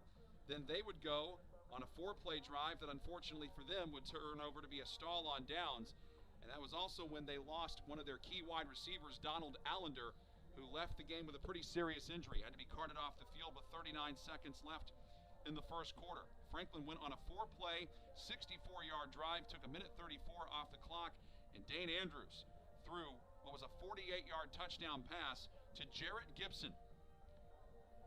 Extra point tied the game up at 7. Wisconsin-Platteville then had the ball for 5 plays, but then had to punt. Franklin got the ball back with 12:06 to play in the second quarter.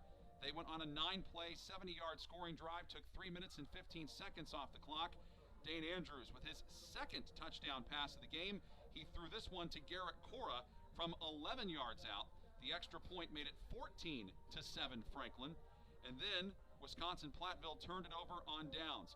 Franklin got the ball back, but then after an 8-play drive, they had to punt. And Wisconsin got the ball back with 1:38 to play in the half. They drove to the Franklin 25, and it looked like they were going to end up scoring on what was a touchdown to Brant Stair, but he got called for offensive pass interference, which pushed the ball back to the 33-yard line. And then, after they were unable to get the ball in the end zone again, an incomplete pass, they tried a 50-yard field goal. And what was bizarre about it was that Andrew Schweigert kicked a 50-yard field goal, and it looked like it was no good. The ball hit the left upright, and it looked like it did not go in, and it bounced back down into the field. But the officials said that the ball hit the left upright and bounced through before coming out. So that is why they said that 50-yard field goal try by Andrew Schweigert was good, and that made it 14-10, and that is where we are at the half of this one. In just a moment, we'll have your first half stats. Those are coming your way, and much more in our halftime show. You're watching Franklin College football on Grizz TV, brought to you by the Hubler Automotive Group.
It is halftime at Fott Stadium, where the Franklin College Grizzlies have a 14-10 lead over the Wisconsin-Platteville Pioneers. I'm John Herrick. Thank you for joining us on Grizz TV, brought to you by the Hubler Automotive Group.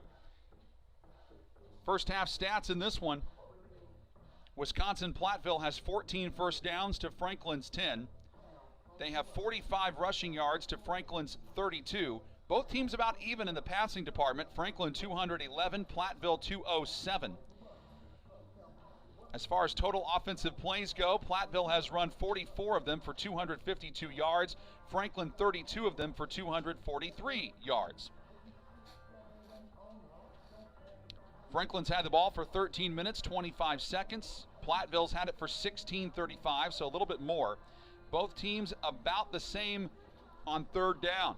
Remember, Platteville started the game on third down 5 of their first 7, but since then they have gone 0 of 5 on third down opportunities, putting them at 5 of 12 for the game at 42%. Franklin is 3 of 7 at 43%. Franklin has not gone for it on fourth down. Wisconsin-Platteville has gone for it on fourth down twice, and they have not gotten it either time. So Franklin, one thing Franklin has done very well this year, red zone opportunities. Every time they have been in the red zone, they have scored a touchdown. They're 1 of 1 in that department in the red zone today, putting them at 7 of 7 on the season. Platteville, in 3 trips into the red zone, they have come away with 1 touchdown. Individual stats in this one. Colin Schutz for Platteville, 17 of 31 for 207 yards passing and a touchdown. Rushing for Platteville, Colin Schutz has 4 carries for 15 yards. Tyler Lamer has 6 carries for 21 yards. Evan Gates, 3 carries for 9 yards. Receiving for Platteville, Ben Wilson is the leader in that department. 6 catches for 75 yards and a touchdown. Brant Stair, 4 catches for 59 yards. Tyler Lamer, 3 for 40. Lucas Peterson, 2 for 24. Austin Guy has 2 catches for 9 yards.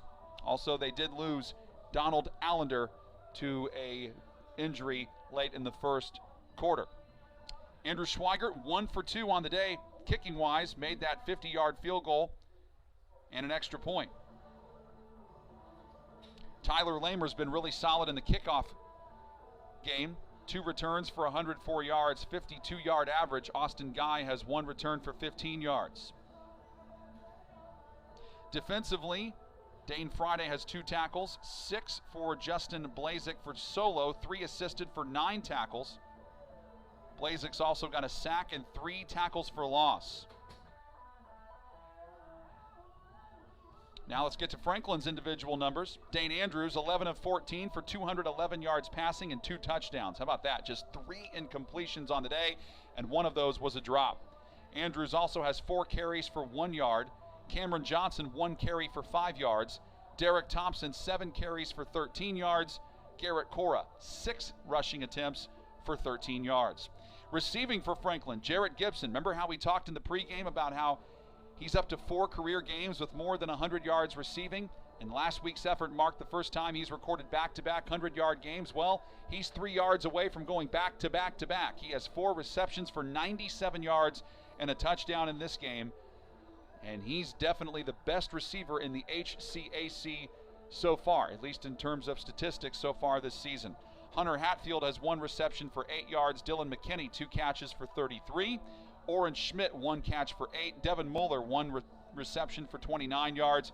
Trevor Edgerton, 1 for 25. And Garrett Cora has 1 reception for 11 yards. And he does have a touchdown. Gibson, of course, has the other touchdown. No field goal attempts for Carter Brown, but he is 2 for 2 on extra points. Dylan Boswell, 2 punts for 72 yards for a 36-yard average. He has gotten 1 inside the 20. Gabe Crutchfield has 3 kickoffs for 170 yards, a 57-yard average for kickoffs. Dane Andrews does have 1 lost fumble. For Franklin, on defense, Cam Levers has 3 total tackles and a pass breakup. Michael Loper has 2 tackles. Darian Porter has 6 tackles. Aaron Black has 6. Nick Winders has 4 tackles and a pass breakup. Bo Hess, Cale McCarty each have a tackle. Gervasio Mitchell has 2 tackles. So those are your first half stats. Franklin leads Wisconsin-Platteville 14-10. When we come back, we'll have the second half from Fott Stadium. You are watching Franklin College football on Grizz TV, brought to you by the Hubler Automotive Group.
Back to start the second half from Fott Stadium as Franklin College leading Wisconsin-Platteville by a count of 14-10.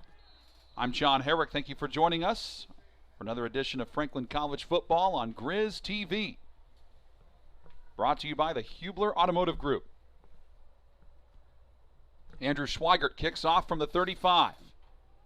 That ball angling toward the sideline, and it bounces into the end zone for a touchback. That looked for a second like it might go out of bounds at about the 2. It did not. And that is exactly why you probably saw Jarrett Gibson just say, hey, I'm going to wait and see what happens. And it went out of bounds, just happened to get beyond the pylon in the end zone for a touchback. So Franklin starts from their own 25-yard line, leading 14-10 to begin the third quarter. They've started from their own 25, their own 20, their own 36, their own 30, and their own 9. Dane Andrews, just 3 incomplete passes for him today. The sophomore quarterback has been solid. He gives to Thompson. Thompson running right, got room, 35-40, and he was one tackle away from really busting it loose beyond midfield. But he gets a total of 22 yards on that scamper. Touchdown saving tackle made by Sam Smith for Wisconsin-Platteville. 1st and 10 for the Grizzlies. From their own 47, Schmidt comes in motion.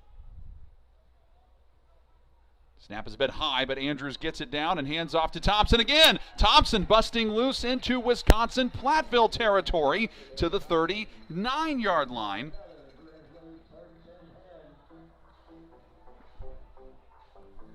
And he ends up motoring his way to the 40-yard line. They give him the 40. So that's a gain of 13 and a first down for Franklin.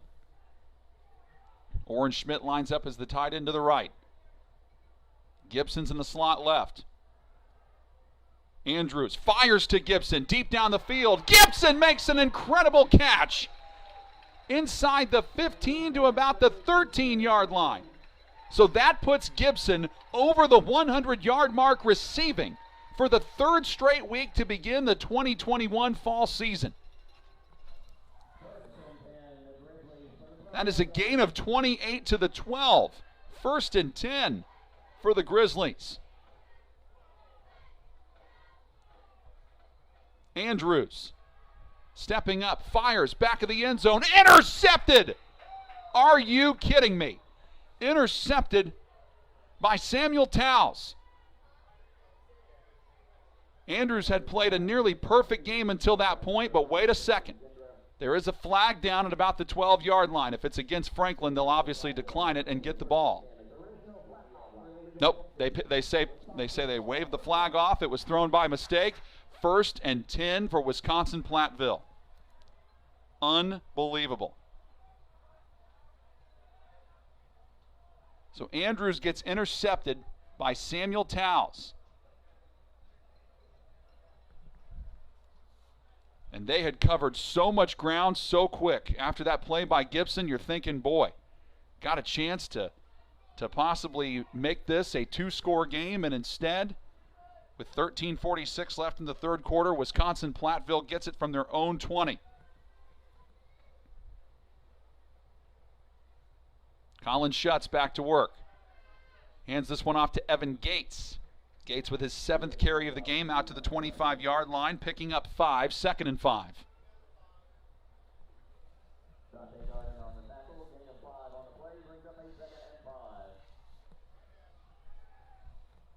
Dante Darden coming over to make the tackle for Franklin. Got to watch Brant Stair. He's in the slot to the right. He comes in motion. Schutz fires it out to Stair. Stair with a first down and still going across the 40. Actually, that's Guy. Austin Guy with that catch. They say he gets to the 40-yard line. That is a gain of 15 and another first down for Wisconsin-Platteville.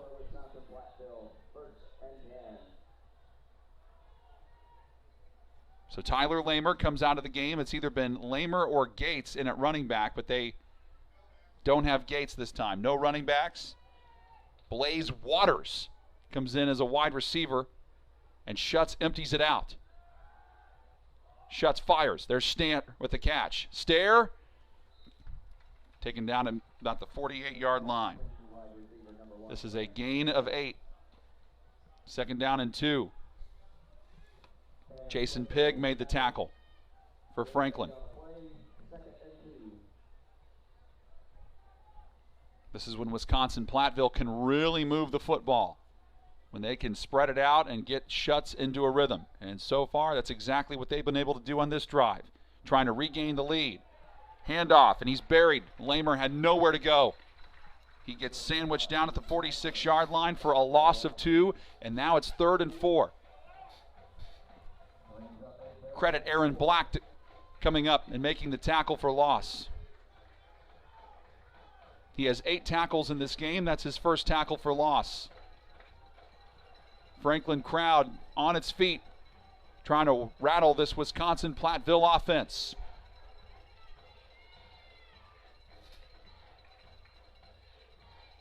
Schutz on 3rd and 4. Fires. There's Stair with a catch. And Stair brought down at the 44-yard line. Wyatt Carmack was the one who finally tripped him up at the legs. But that's a gain of 10, and it moves the sticks for the Wisconsin-Platteville Pioneers. as we tick down under 11 minutes to play in the third quarter.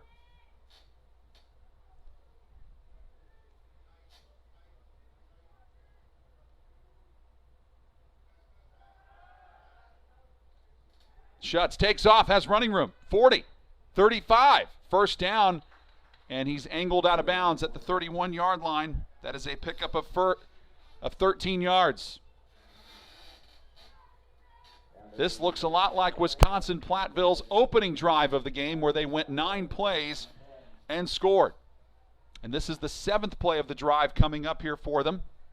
A drive that started back on their own 20 after the interception by Samuel Towles, who picked off Dane Andrews. Lamer's back in the game at tailback. The pitch to Stair. Stair has room to the 25, still going 20, but steps out of bounds. The question is, where did he end up stepping out? The line judge says he's out at the 15, and Brant Stair, with that speed of his, can just beat you in so many ways. Pitches, end arounds, shovel passes, screens. The junior wide receiver from Naperville, Illinois, can get it done in so many ways. Wisconsin-Platteville trying to have their first lead since early in the second quarter. Schutz fakes to Lamer, tries to take off and run, gets out of a tackle, still going, pushed out of bounds, shy of the goal line. Man, Cody Wilkerson had a shot at him. They put him out at the 5, though. That is a gain of 10, and now it's 1st and goal for Wisconsin-Platteville. Unless they say he didn't quite get the first down. Nope, they're saying it. They had the 2. They had the 2 up on the down marker, but then they just changed it to 1. So it's 1st and goal from the 5. This is play 9 of the drive. Stair going in the slot to the left. Gates is the main tailback. Wilson is in there wide to the right. He's already caught a touchdown. They give to Gates. Gates trying to get free in the middle, and he does get a few yards, but he's knocked down at the 2-yard line. Gain of 3, 2nd and goal. Marcel Campbell makes a big tackle there for Franklin. Wisconsin-Platteville has had the ball for over 5 minutes on this drive. Gates again, he fakes it to him, throw to Stair, incomplete, knocked away.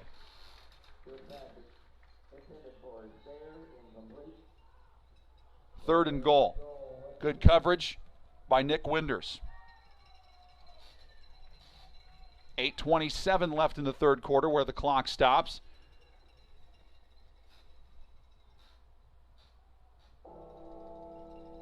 Platteville brings back in Lucas Peterson at wide receiver. He's going wide to the right. Watch Stair, he's in the slot to the left. Schutz spreads it out, Wilson in the slot right. Now he comes in motion. And he tries to keep it. Schutz does. Gets hit by a defender, dives over, and he's in. Touchdown, Wisconsin-Platteville. Looked like he might get hit at the line of scrimmage and not be able to get in, but he was able to on that second effort, despite being hit by several Grizzlies.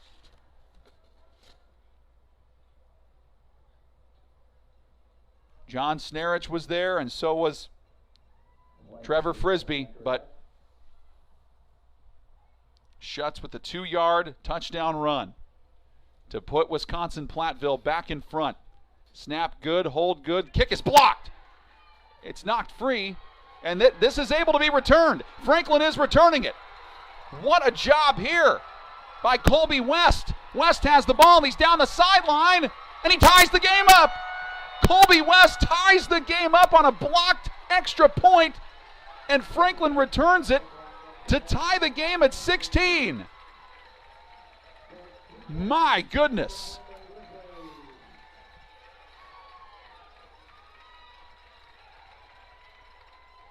That is returnable, and every single one of the special teamers for Franklin Central was saying, hey, somebody pick that up and return it. And that is the benefit of really good communication. When you do that and you tell your guys, hey, pick it up, you can return that, that's exactly why you do that. Colby West returns a blocked extra point the other way to get 2 points for Franklin. And now we are tied at 16 with 8:22 to play in the third quarter. What a contest this has been. So the 11-play scoring drive for Wisconsin-Platteville goes 80 yards in 5 minutes and 24 seconds, but then the extra point blocked and returned for a 2-point score for Colby West. And Franklin is getting the ball back. So instead of getting the ball back down 3 points potentially, they're getting the ball back with the game tied at 16. What a swing this is. Schweigert's kickoff well into the end zone. And Gibson having no part of that, saying, I'm just going to take a knee and we'll take the ball from the 25. 8:22 to play in the third quarter. We are set up for an exciting finish here at Franklin. My goodness, what a game it has been. It's the second time we have been tied today. We were tied at 7 late in the first half. Dane Andrews back out to work offensively. You know, he's frustrated about what happened earlier. Led a drive that ended in an interception. Goes back to Garrett Cora. So Cora's listed as a wide receiver, but in this game he's acted a lot as a running back. And he gets the carry to the 28-yard line for a pickup of 3. Second down and 7. Garrett Shoemaker makes the tackle for Wisconsin-Platteville.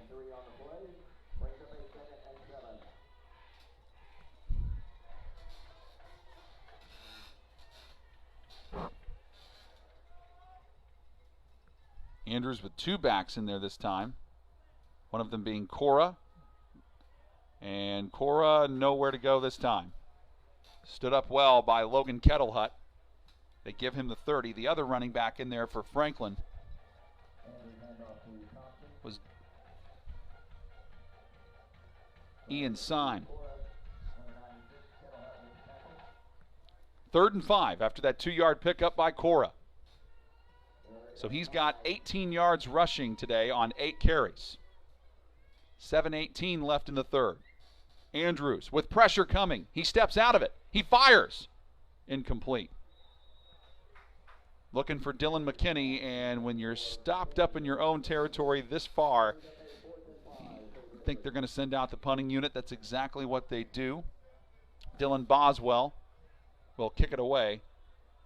And it is Wilson who they are sending back deep to receive this punt, I think. Or it might be Guy. It's Guy. Austin Guy back around our own zone 30.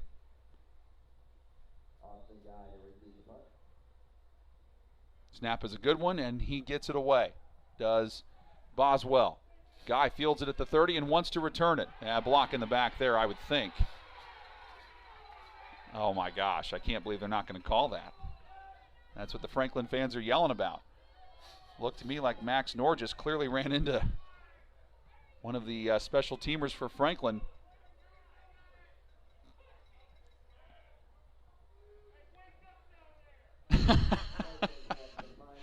One of the fans just said, "Wake up down there."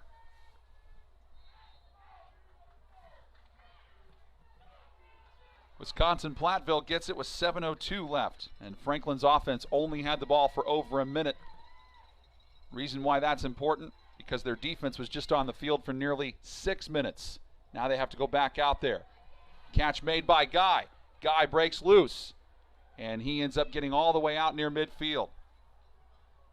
That's a gain of 16 yards, and he was shoved out by Franklin's Charlie Moore, as well as Cam Levers. Gain of 17 out to midfield. That defense has just got to be tired. Time of possession was heavily in favor of Rhodes last week against Franklin, and time of possession was pretty even at halftime, but here in the third quarter, Wisconsin-Platteville has had the ball for a much longer time than Franklin. Looked like there might have been some movement. Snap to Schutz. He fires. Man wide open at the 35-yard line. Still going. That's Guy again. Guy finally tripped up by Winders, but he got all the way down to the 23-yard line of Franklin. That is a pickup of 27 yards and a first down for Platteville. We're now inside 6 minutes to play in the third quarter.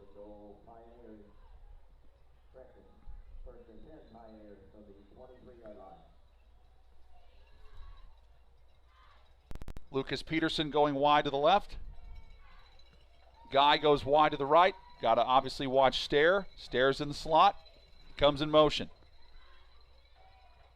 Schutz takes the snap. He fires. Catch made at the 15-yard line. That is Stair. Stair hurdles a defender. Didn't get in, though. He's trying to say that he got to the pylon. They give him the 3. They say he got pushed out at the 3-yard line for a gain of 20, and it's first and goal. Winders wrote him out. So did Shea McCrath.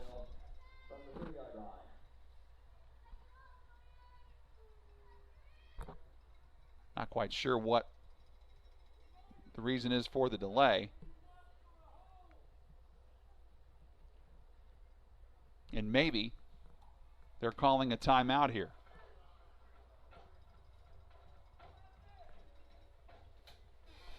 Okay.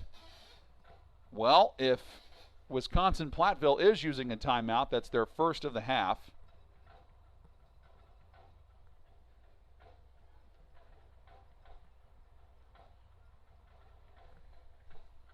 Late in the first half, Andrew Schweigert's 50-yard field goal hit the left upright. Looked like it was no good, but they ruled it good.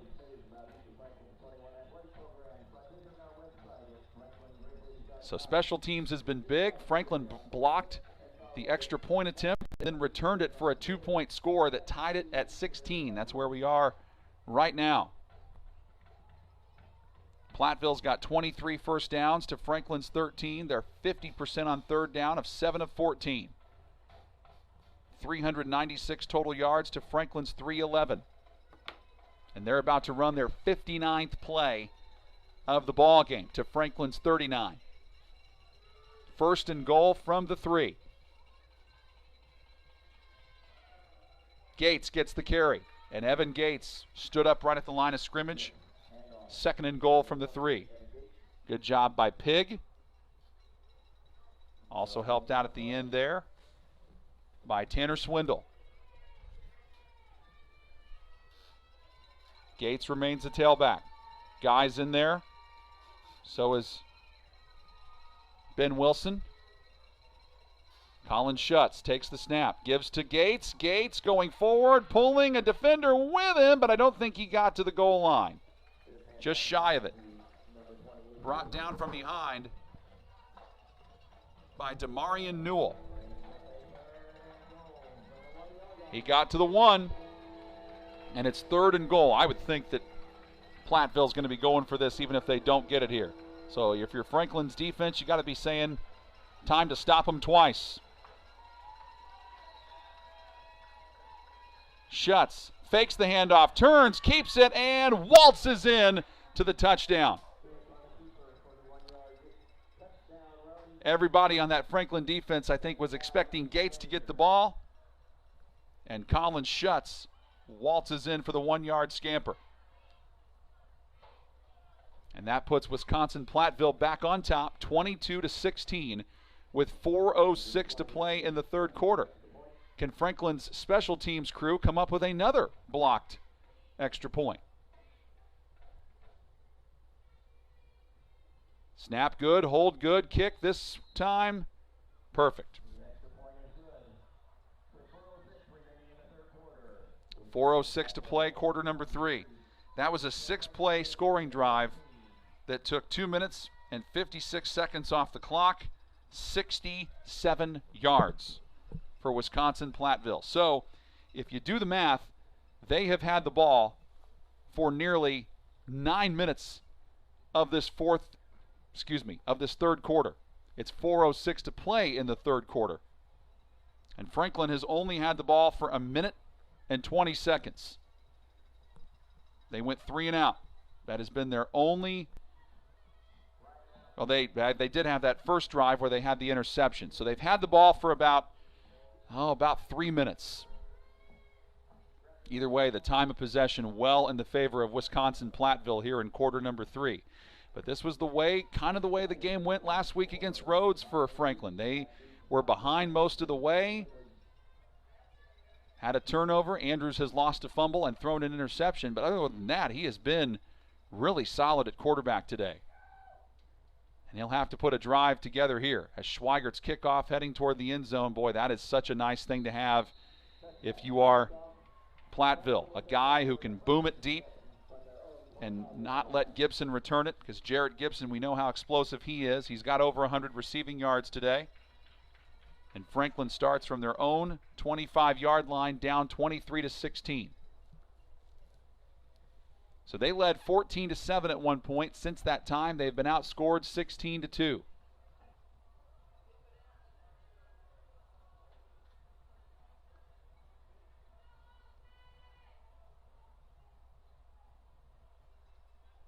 That timeout earlier, by the way, was an official's timeout that was not charged to Platteville.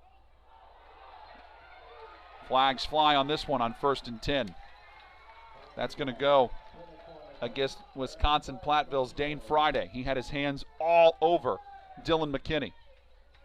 So that will lead to a first down by way of penalty. And it's either pass interference or defensive holding.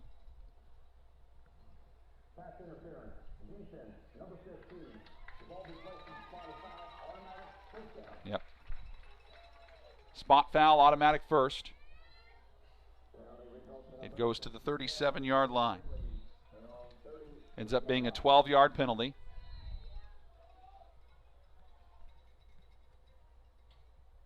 Snap to Andrews. Pressure coming. He's hit as he throws. Pass is hauled in this time by McKinney. McKinney tries to break loose. Defenders all over him finally, but he makes a big gain into the red zone for a Franklin College first down to the 14-yard line. Samuel Stas, as well as Dane Friday, finally got down there to get him.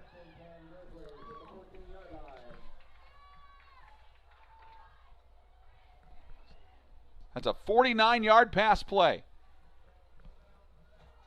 to Dylan McKinney.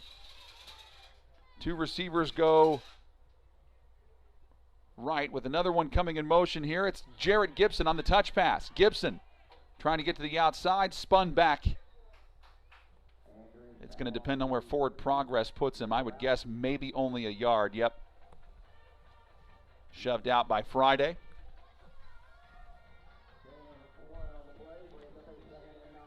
Second down and 9 for Franklin from the Wisconsin-Platteville 13-yard line.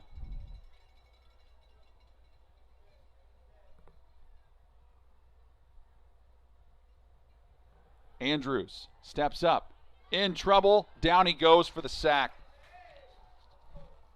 Big play up front made by Colton Ingram. He came flying through the left side of that line and hit him down at the 18. That's a loss of 5. And it's 3rd and long. 3rd and about 14.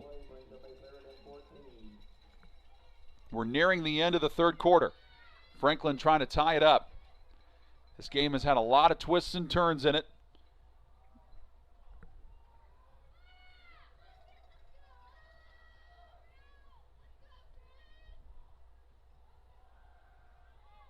Andrews dumps it across the middle. Pass is caught by Gibson, but that is a huge tackle made by Aiden Tyke. Because if Tyke does not make that tackle right there, Gibson is probably in the end zone. That is a 7-yard gain to the 11-yard line.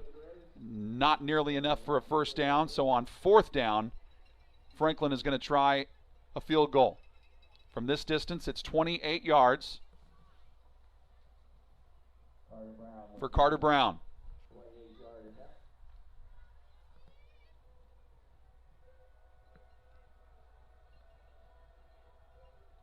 Snap is low, but they get it down. Brown's kick got it through. So Carter Brown knocks through a 29-yard field goal. And now it's 23-19, Wisconsin-Platteville.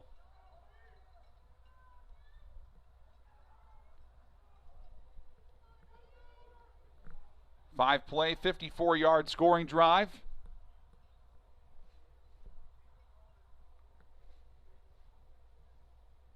Takes 2 minutes and 37 seconds off the clock. So, if anything, I know you didn't get a touchdown out of that, but one thing you have to be thinking if you're Franklin's offense, at least you gave your defense some time to be on the sidelines and take a breather. But now the defense has to come up with a stop.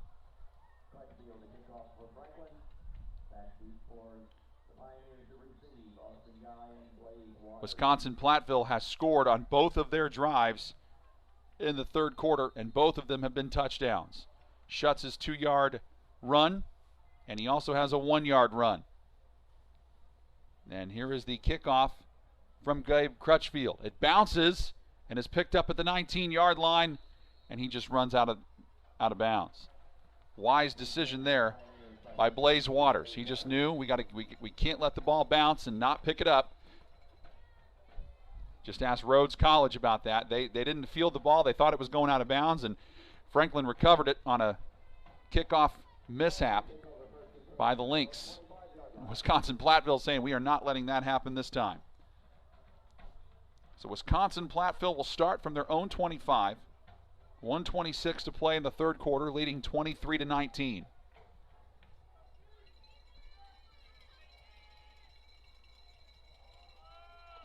This is the pitch to Lamer. Lamer, nowhere to go. Swallowed up for a gain of a yard. 2nd and 9. Two Franklin College Grizzlies that got over there, Nick Winders and Bo Hess. Oh, wow, they were generous with that spot. They gave him the 27 for a gain of 2, so it's 2nd and 8.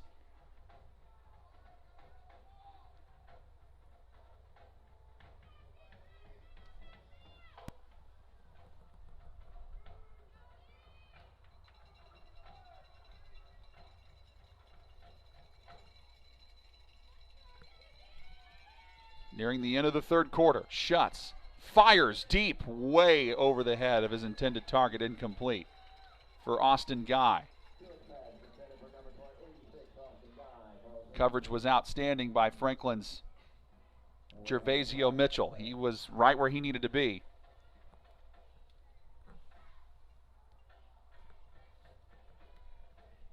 Got to see what, oh, there's a flag down. We're replaying 2nd down. False start on Stair. So that moves them back to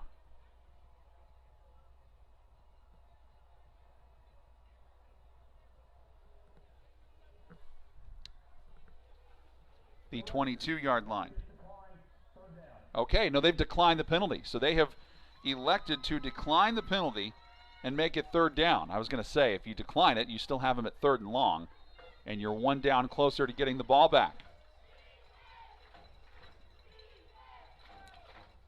Wisconsin-Platteville's been very good on 3rd down today. 8 of 15 for 53% conversion rate.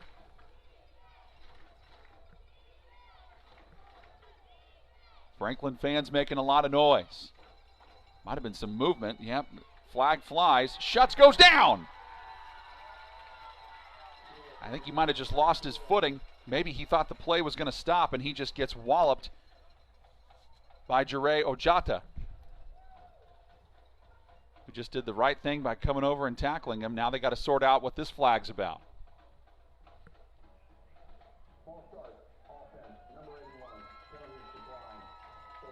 Okay. Yeah, Franklin's definitely going to decline that penalty considering the loss of yardage. And it's 4th down. Out comes the punting unit. So Franklin's defense, which has been one of their weaker points this season,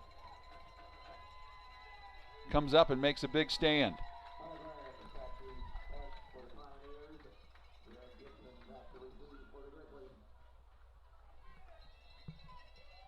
Hunter Graham's punted away. Jarrett Gibson standing back around midfield. Graham's boots it away, It's high, it's end over end. Gibson makes the catch and tries to return it, goes absolutely nowhere. That's just outstanding special teams coverage down the field by really everybody by Wisconsin-Platteville, the first of which was Alex Blizzard.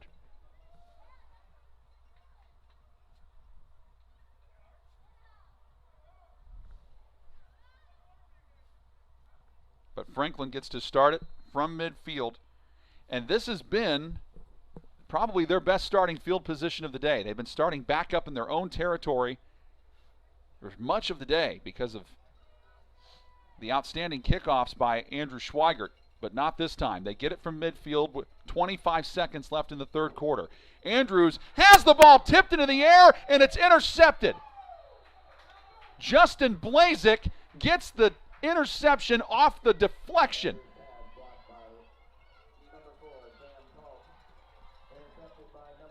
And Samuel Towles comes through and makes another big play. Remember, he had the interception on Andrews in the end zone. He came around the edge and tipped the ball up into the air, and Blazik gets the INT off of that swat.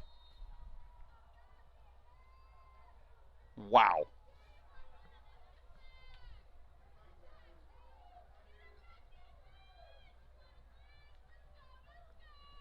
What a break for Wisconsin-Platteville. They get it back now at the Franklin 40-yard line.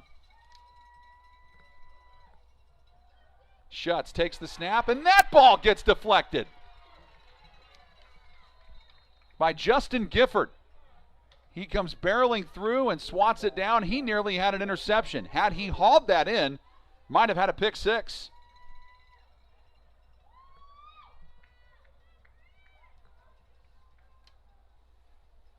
Lead official wiping the sweat away from his head. It just goes to show you what kind of a hot day it has been in Franklin. Temperature's been around 90 degrees. That's what it was at kickoff. Now it's 91, so it's even hotter. Lamer is in at running back. Schutz fires. Catch made by Wilson. Wilson across the 30, and down he goes at the 28-yard line. That is a gain of 12. Move the sticks for Wisconsin-Platteville, but we'll see what the flag's about. There are two of them down at the 28-yard line. It doesn't appear to be in the area of holding or anything like that. Looks like it possibly could be on Franklin here. And we have 10 seconds remaining in the third quarter.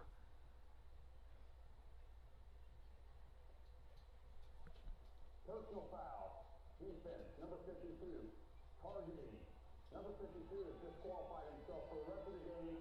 Position to the goal line. First down. Wow, huge call right there.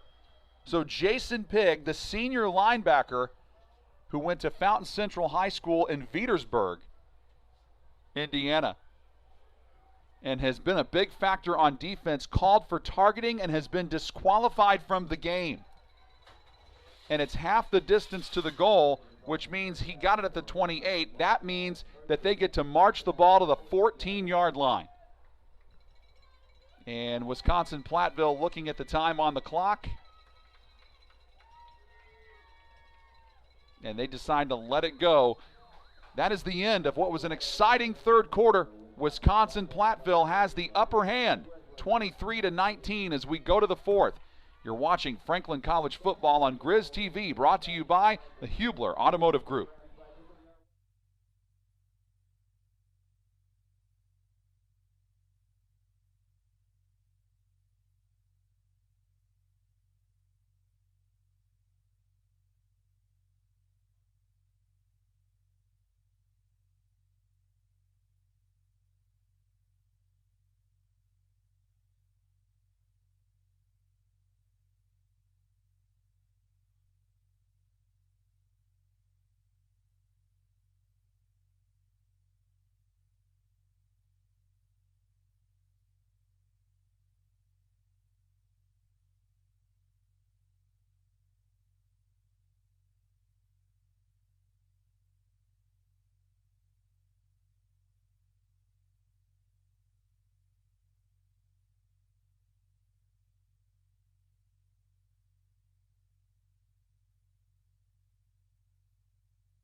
Back to start the fourth quarter. Franklin on defense, needing a stop in the worst possible way.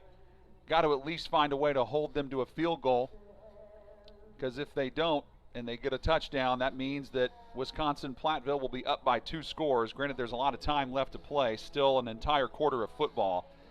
But once again, time of possession heavily in favor of the opponent. 27-27. That's the time of possession in favor of Wisconsin-Platteville. 17 minutes and 33 seconds for Franklin. Platteville has run 66 total plays to Franklin's 44. Dane Andrews was just intercepted moments ago, and one of Franklin's players, Jason Pigg, was disqualified from the game for a targeting penalty. 1st and 10 from the 14 for Schutz and the offense, and he throws it out to the right away, touchdown for Platteville. Lucas Peterson makes the catch, gets free of a defender, and scores. And now Platteville has their largest lead of the day at 10, 29-19. 14-yard catch and run for the touchdown.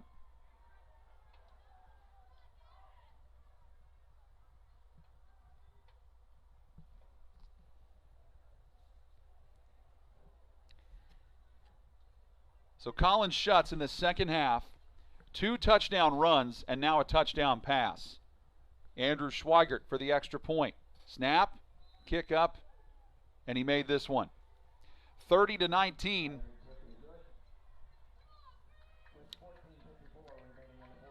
That's exactly what you have to do if you want to come in on the road and win. You got to force turnovers, and then you have to convert those turnovers into points. That is precisely what Wisconsin-Platteville has done. They forced a big turnover on Dane Andrews. They knocked the ball out of his hands, which ended up landing in the hands of Blasek. So Justin Blasek caught the INT, but credit Samuel Towles for knocking the ball up in the air when Andrews looked like he was about to complete a pass. By the way, that was 2 plays for a grand total of 25 seconds off the clock and 40 yards for Wisconsin-Platteville. So Franklin, remember, they came back from down 7-0, led 14-7. And since then, they have been outscored 23-5. But they've got a lot of time left in this one. Schweigert with the kickoff. This is playable for Gibson near the goal line. And he barely gets out to the 20. 19 yards on the return. First man that got there, Ryan Cole for Wisconsin-Platteville. And Franklin starts from their own 20. This has also been a problem for them. Starting field position. They've been backed up deep, either on their own 25 or beyond even further than that. And right as they got the ball midfield on their last possession, it ended with an interception.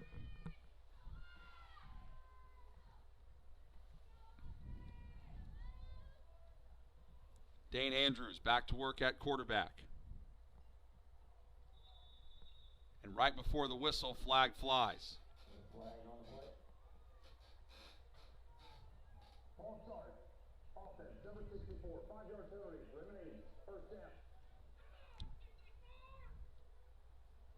Ball start on Franklin, moves him back to the 20, 1st and 15. Dane Andrews today, 15 of 21, 296 yards passing, 2 touchdowns, 2 interceptions.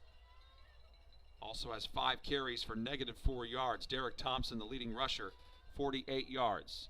Jarrett Gibson, the leading receiver, 133 yards. And Cora gets the carry this time. He marches ahead to the 19-yard line.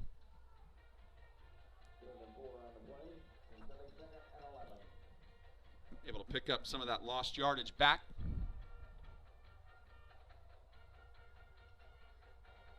Gain of 4, 2nd down and 11. 9 carries for Cora today for 22 yards. Thompson going deep. And it's juggled, and somehow did he make the catch? They're saying he did! What a reception by Dylan McKinney. Out near midfield. That is a 31-yard reception. The coaching staff as you can probably imagine, for Wisconsin-Platteville, trying to say, no way that's a catch. Head coach Mike Immendorfer was running stride for stride with that referee, trying to plead his case, but to no avail. What a play by McKinney.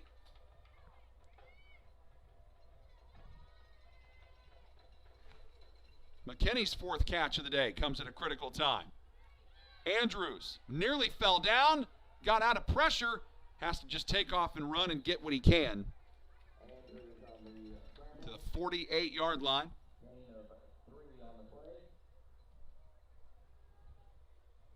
They end up giving him 3 to the 47. Second down and 7 for Andrews.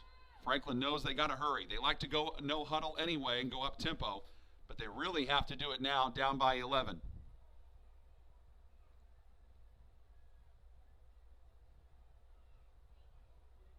Andrews gives this to Cora. Cora goes nowhere. You can thank Garrett Shoemaker for that one. He came right up and swallowed him up at the 46-yard line. Gain of 1.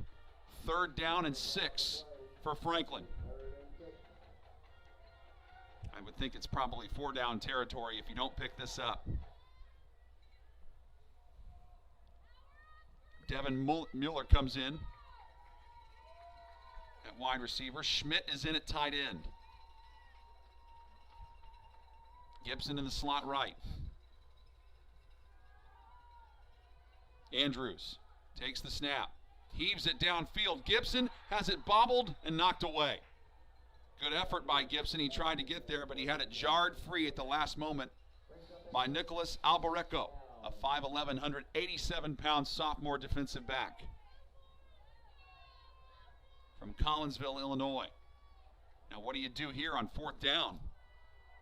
You really need to pick it up. You probably don't want to have to punt it away. And they are just going to go ahead and go for this, I would think. And Wisconsin-Platteville is calling a timeout. If Franklin decides to go for this, this would be their first fourth down attempt of the season. They've struggled to pick up third downs. They're 33% in that category today. Actually, they dropped to 30% after that last incompletion. 418 total yards of offense for Platteville, 402 for Franklin. Franklin's actually averaging more yards per play than Platteville. But what's really hurting Franklin, the giveaways. 2 interceptions and a lost fumble.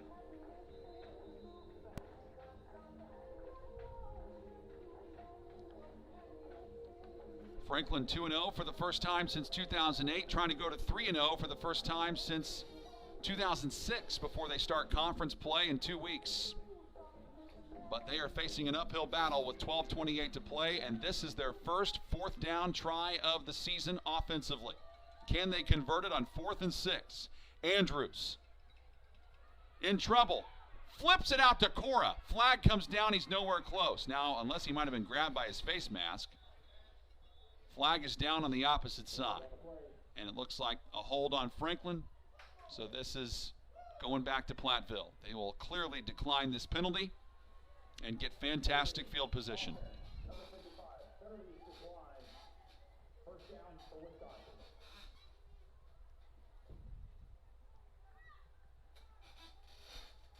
I think the difference in the game so far, especially in the second half, has been Wisconsin-Platteville's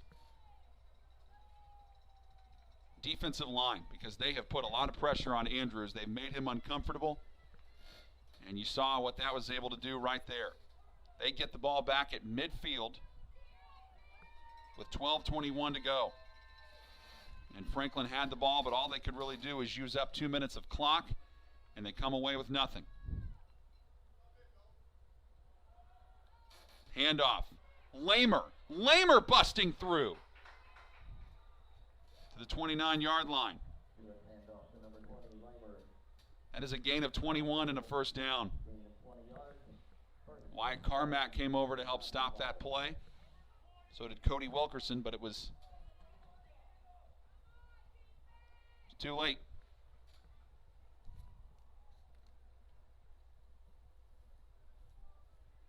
Now Wisconsin-Platteville, who's one of the worst rushing offenses in all of Division III, now they're in a position where they have to use the clock and run the football. But they've had pretty good success with that today.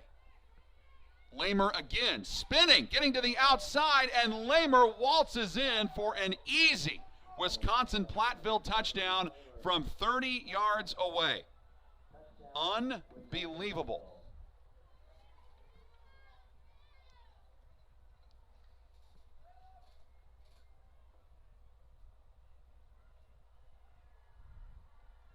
Two plays, 50 yards, not even a minute off the clock.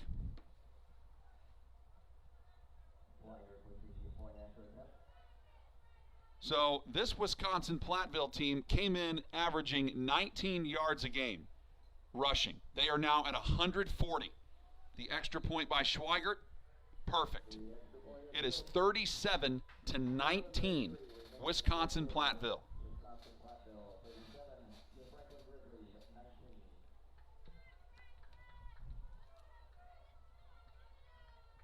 Both quarterbacks have been sacked 3 times. I just think right now the difference in the game appears to be line play. The offensive line for Wisconsin-Platteville is paving the way for both their quarterback Colin Schutz and their running backs. And Lamer just got his first touchdown of the season.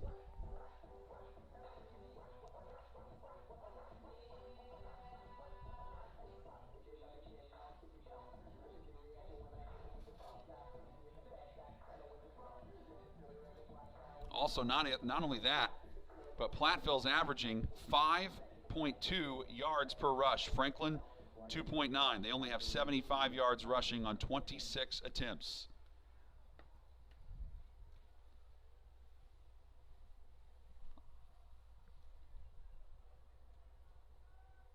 Schweigert with the extra point. Platteville came into this game. They wanted to be able to find a way to win. They lost to a ranked team last week, and they're playing excellent football. As Gibson gets stymied there on that return. Excellent job by Nate Yenser, 6'1", 225-pound senior linebacker on special teams, and he's getting a nice little celebration bump from his head coaches over there.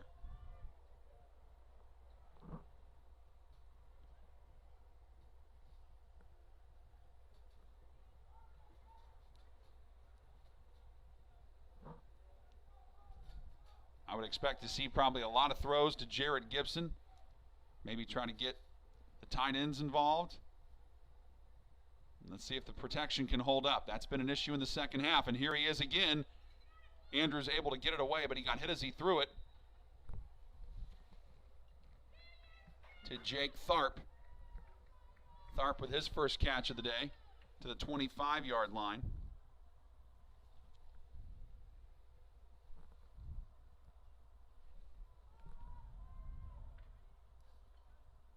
Gain of 5, 2nd and 5. Still a lot of time left in the game for Franklin. Dump off. That is Derrick Thompson. First time we've called Thompson's name in a while. Gets 10 to the 35-yard line. That stops the clock for the first down yardage. Colton Ingram finally put an end to that run.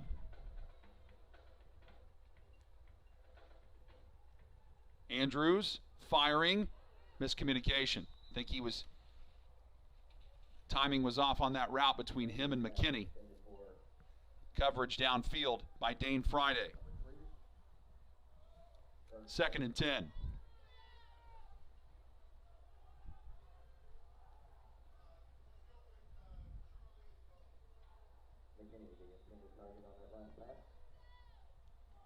Oren Schmidt, the tight end in the slot right. Snap. Andrews. Catch made. Just shy of midfield and a first down for Franklin. That is Hunter Hatfield, who scampers ahead for a 13-yard reception and a chain mover for the Grizzlies.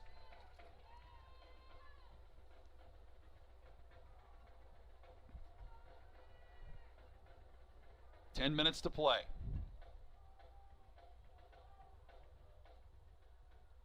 Pressure coming. Andrews going deep. Looked like there was clearly contact down the field. My goodness. Looked like Friday shoved Trevor Edgerton out of bounds.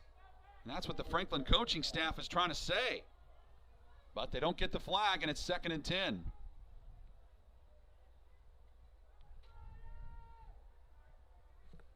But that allows the Franklin offense, with the clock stopped, to be able to gather in and take a breath for a second, figure out what play they're going to call. Andrews, pass deflected at the line. How many times have we seen that today? Several. 3rd down and 10. Big fella who got a paw on it for Wisconsin-Platteville, Daquan Nathaniel. A 6'1", 290-pound defensive lineman, a senior. 3rd and 10 for Franklin with 10 minutes to play. Got a lot of work to do, down by 18. Andrews having to run for his life again. In and out of the hands of Gibson.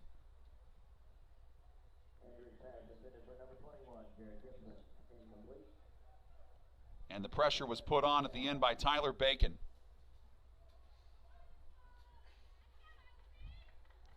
Franklin sends out the punting unit.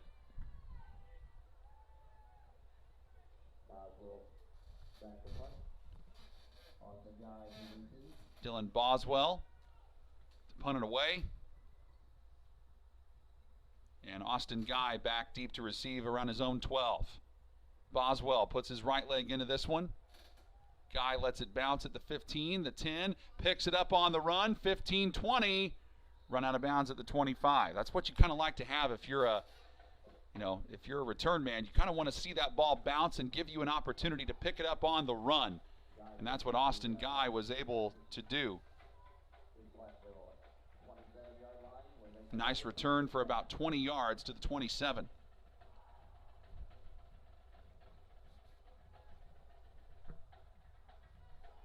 .9:43 to play in the game. Again, Franklin only had the ball for 1:50. Here's Franklin's drives in the second half. Interception, punt, field goal, interception, turnover on downs, punt. Those are Franklin's second half possessions.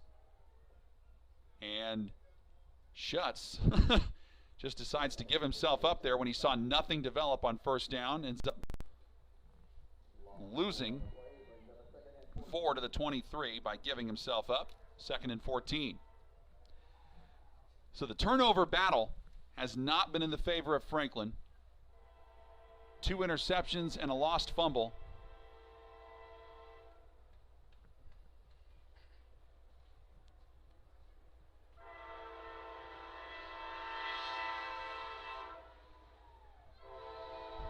That's what happens when you have a football stadium next to train tracks. Stair makes this catch, tries to get that lost yardage back, and he gets exactly that lost yardage back, 4 to the 27. That is a gain of 4 that makes it 3rd and 10.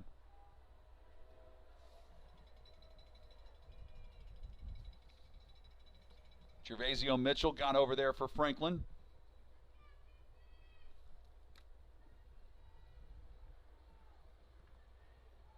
Now Franklin's got all 3 timeouts. Platteville's got 2 remaining.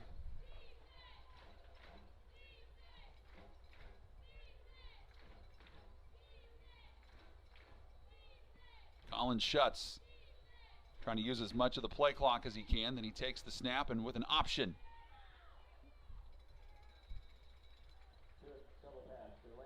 That was a shovel pass to Lamer. And Lamer brought down at the 32. That's only a gain of 5. That makes it 4th down and 5. Clearly a punting situation for Wisconsin-Platteville. And here's the thing. With the way they have played defense in the second half, there's no reason for their offense not to trust their defense as Gibson goes back out to receive the punt for Franklin. How about this for Platteville? They came into this game on defense giving up 33 points a game through 2 games. And today they have held Franklin to 19. Snap to Hunter Grams. And Gibson just fair catches it at the 30-yard line.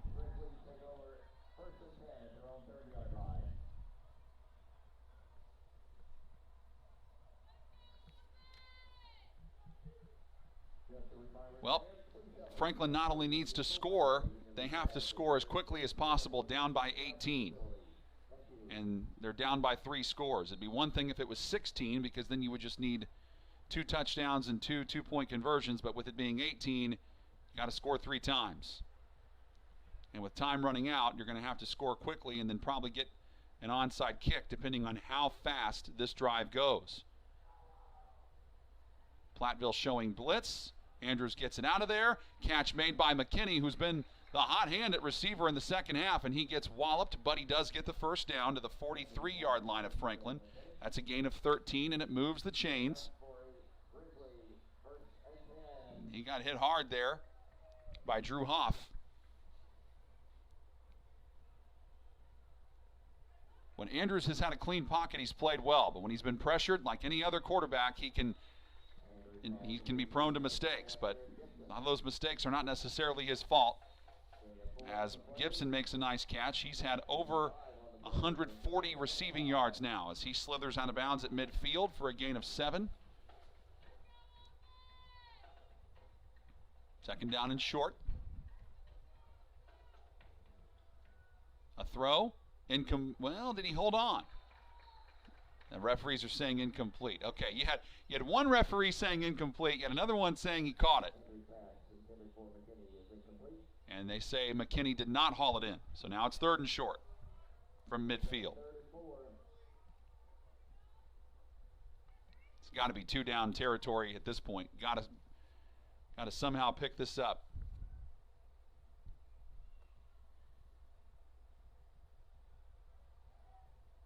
They do. Gibson makes the catch and then wisely gets down at the 45-yard line.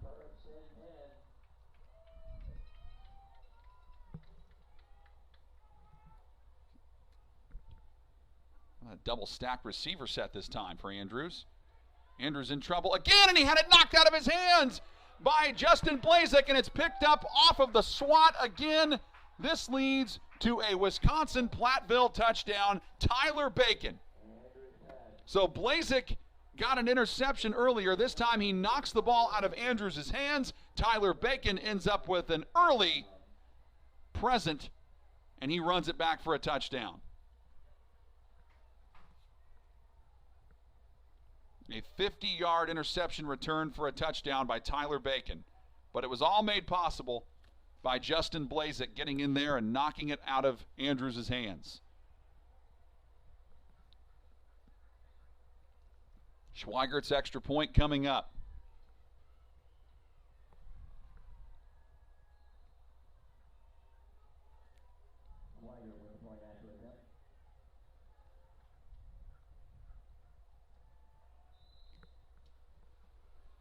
Makes the extra point. So it is now 44-19 Wisconsin-Platteville with 6:23 to play in the contest. Franklin gets the ball in just a moment. You're watching Franklin College football on Grizz TV, brought to you by the Hubler Automotive Group.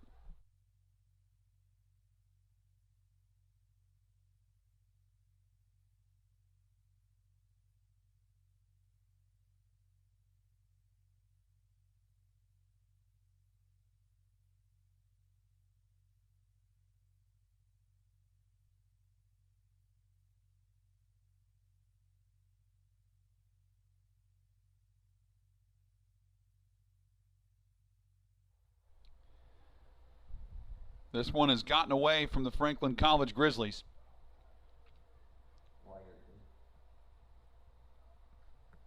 They trail by 25. Been outgained in this game 473 to 452, but the story has been the turnovers.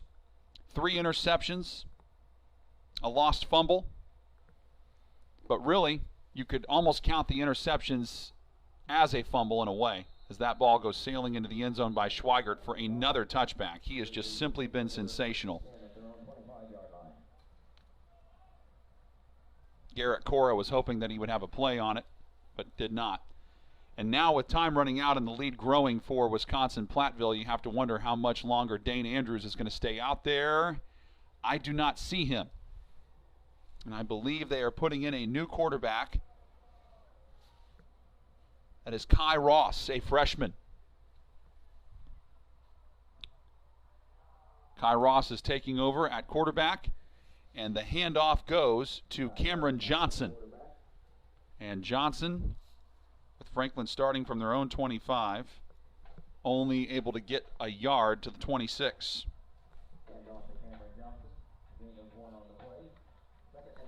Second and 9.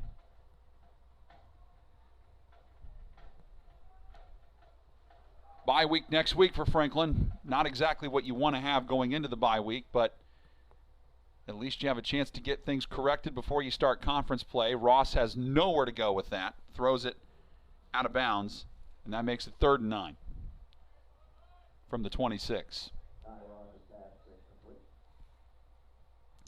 I'd have to say the big difference has been the play of Wisconsin-Platteville's defensive line, especially in the second half of this game. In the first half, they definitely struggled. They couldn't quite get to Dane Andrews, but in the second half, they've been simply fantastic. Justin Blazik has led the charge. Garrett Shoemaker has made lots of plays.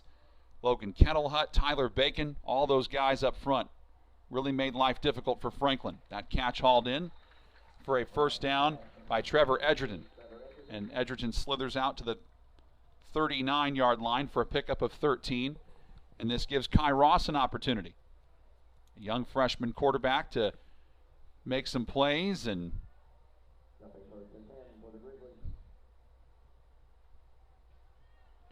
really see what he can do at the Division III level. He's from Lisden, Indiana, went to Tri-West. Johnson had that run going well, but then he got upended by Kyle Antas. Ends up getting to the 44 for a gain of 5, and it is 2nd and 5.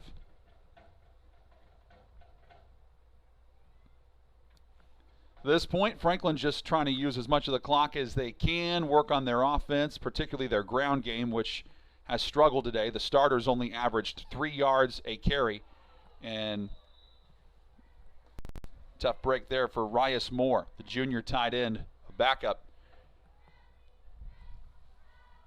Could not haul that one in for a first down. Now it's 3rd and 5.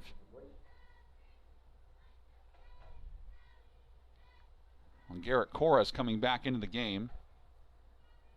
And new offensive lineman entering the game for Franklin is Drew Johnson. And this is now the time where Wisconsin-Platteville is shuffling in some of their defensive reserve players. Ross throws across the middle, incomplete, but I think we got a flag this time. This looks like it's on Ryan Smith, the defensive back who is a sophomore. Looks like he interferes with Rias Moore, and that makes it a first down for the Grizzlies.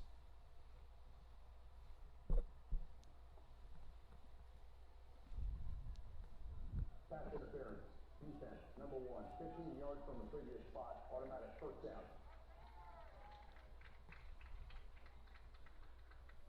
Well, it's not easy to start 3-0. Franklin College always plays a tough non-conference schedule.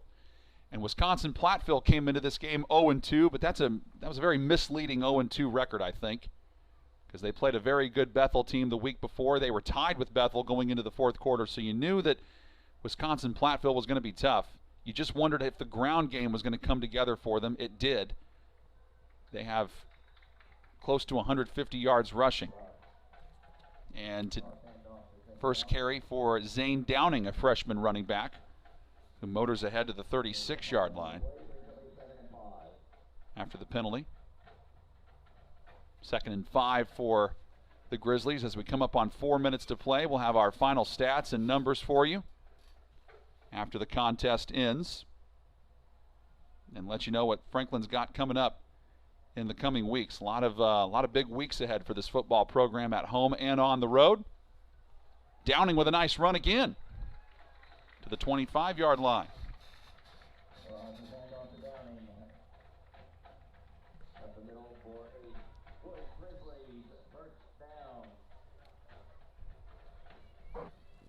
Gives Franklin a first down.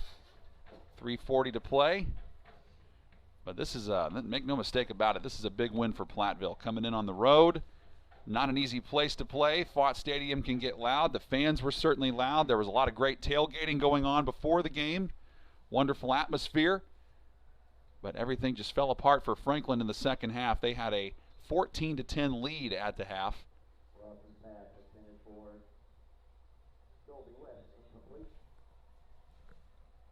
Ross throws that one down the field, incomplete. Brings up 2nd and 10, the man he was looking for. Colby West. West was the guy who made that great play on the 2-point conversion after the blocked PAT earlier in this game.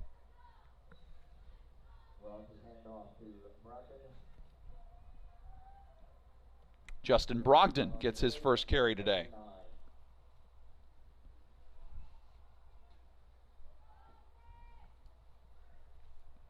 Tenth play of the drive coming up for Franklin. They've had the ball for nearly 4 minutes on this one. They're going to drop to 2-1 in non-conference play. Wisconsin-Platteville is going to go to 1-2. Ross throws incomplete. I think he might have thought that Rias Moore was going to cut up field a little bit more. And clearly a miscommunication there. And I wonder if Franklin's going to try a field goal. Yep. And their backup kicker, Derrick Bolden, will try this. This is a 40-yard field goal try for Derrick Bolden, the freshman. Gibson is holding. Snap good. The kick on the way. It is a wobbler, and it hits the left upright.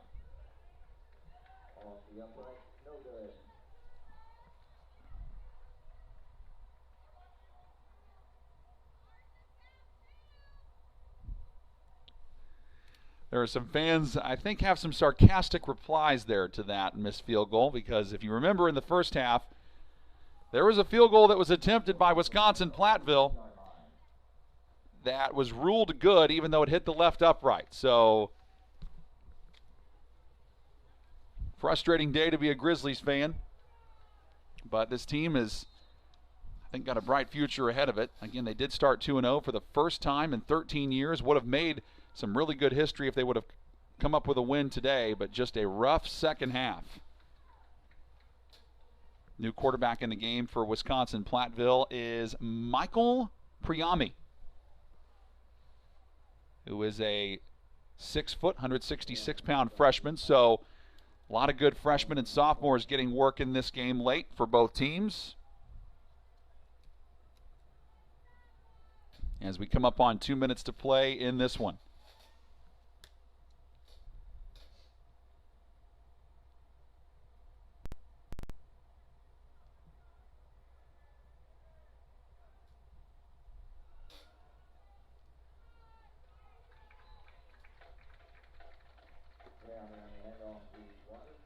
Mindset, I think, for both teams is to finish this game strong and not have any more injuries. We've had a few of them. The most serious one was to Wisconsin-Platteville's Donald Allender, who was knocked out of bounds on a reception. And after he got knocked out of bounds, he was on the field for quite some time, had to be taken away on a stretcher. 3rd down and 8 for Wisconsin-Platteville.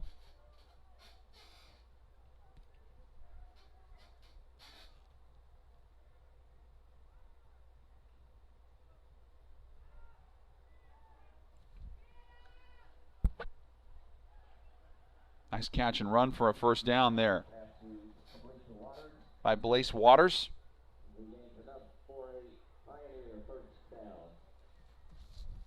He was tackled by Alex Coleman, freshman linebacker, getting some work for the Grizzlies. Inside a minute to play. In 2 weeks, Franklin will play Manchester on what is Football Alumni Day.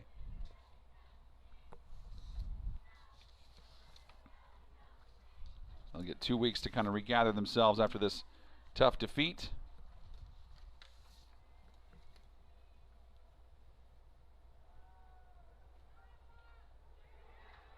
Not much doing there for Waters.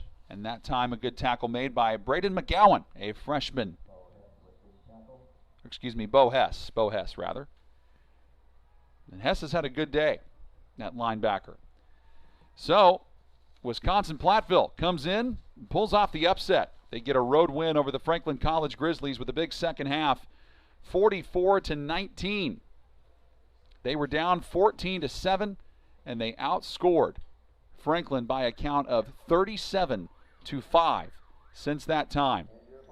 And they did it with turnovers. They forced Franklin into 3 interceptions and also 1 lost fumble as the turnovers plagued the Grizzlies today. They get their first loss of the season. Wisconsin-Platteville gets their first win of the season. We'll recap this one for you when we come back in just a moment. You're watching Franklin College football on Grizz TV, brought to you by the Hubler Automotive Group.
(44-19) your final score.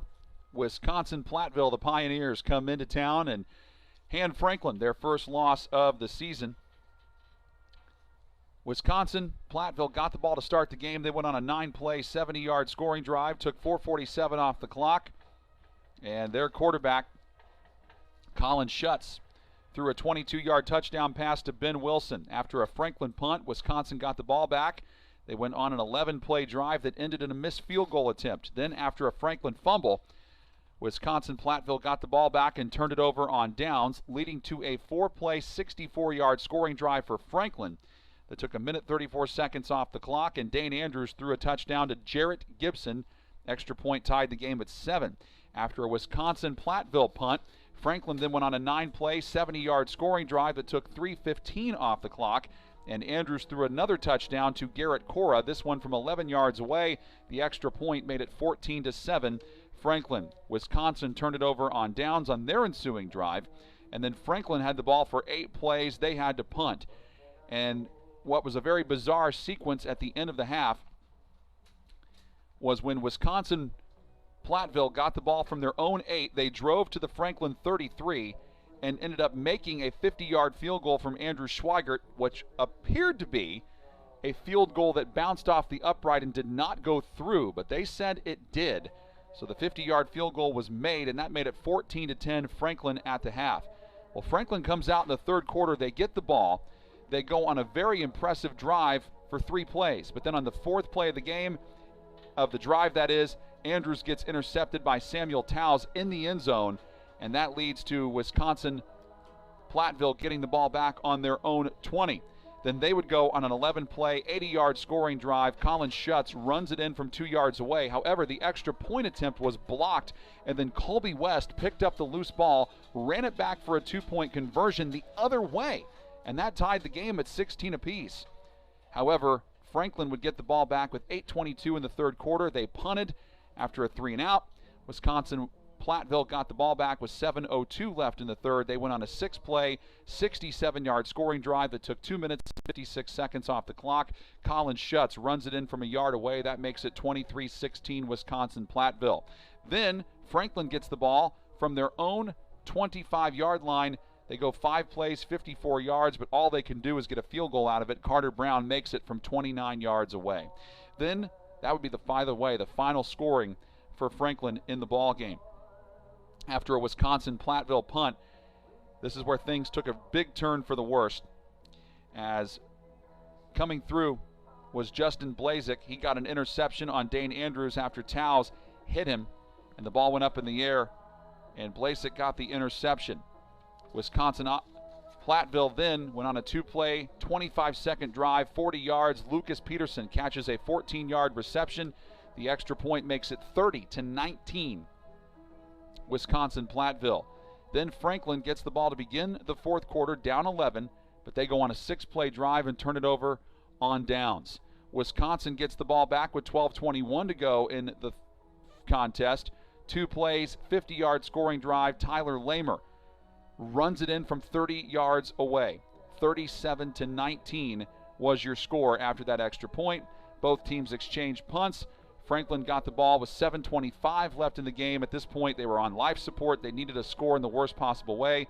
But Tyler Bacon intercepts Dane Andrews because of a big hit by Justin Blazek on Andrews. And that ball goes up in the air. Bacon comes down with it, and he runs it back 50 yards for a touchdown. And that made it 44-19 after the extra point. And both teams at that point put in their reserves, put in their, a lot of their freshmen and sophomores, and just continued to run the football and run out the clock and lead to the final score, which was 44-19. Next week, both teams have bye weeks. And the week after that, Wisconsin-Platteville will be at home to play Wisconsin-Oshkosh on what is their family weekend. Franklin will be off next week, and they will play at home against Manchester for Football Alumni Day. After that, they go on the road and play at Mount St. Joseph on October 9th. On October 16th, they return home for homecoming against Bluffton. They have 2 games on the road, at Anderson and then at Defiance. Then they're home to play Rose-Hulman on Senior Day, November 6th. And then they go to Hanover this year for the 91st Victory Bell game, which always is a great way to end the fall between Franklin and Hanover in what is one of the great rivalries in all of college football. Franklin drops to 2-1 with a loss. Platteville improves to 1-2. Some final numbers from this one. Platteville had 29 first downs to Franklin's 23. They were 9 of 18 on third down to Franklin's 6 of 15. So 50% for Platteville, 40% for Franklin. Neither team converted on fourth down today. Platteville ran 76 total plays for 486 yards, 6.4 yards a play. Franklin 72 total plays for 489 yards, 6.8 yards a play. 390 yards passing for Franklin, 344 for Platteville. 9.5 yards a play for Franklin, 7.8 for Platteville. Both quarterbacks were sacked 3 times. But 3 interceptions for Franklin. They also lost a fumble. And again, one of the other big storylines was how little of success Wisconsin-Platteville had running the football, yet they finished today with 142 yards rushing for 4.4 yards a rush. Franklin at 99 yards rushing for 3.2 yards per rush. Both teams were penalized 6 times. Franklin had 58 penalty yards. Wisconsin-Platteville had 96. Wisconsin-Platteville had the ball for 33 minutes and 16 seconds. Franklin at 26-44. But the big difference in the game, the turnovers, 4 of them for Franklin.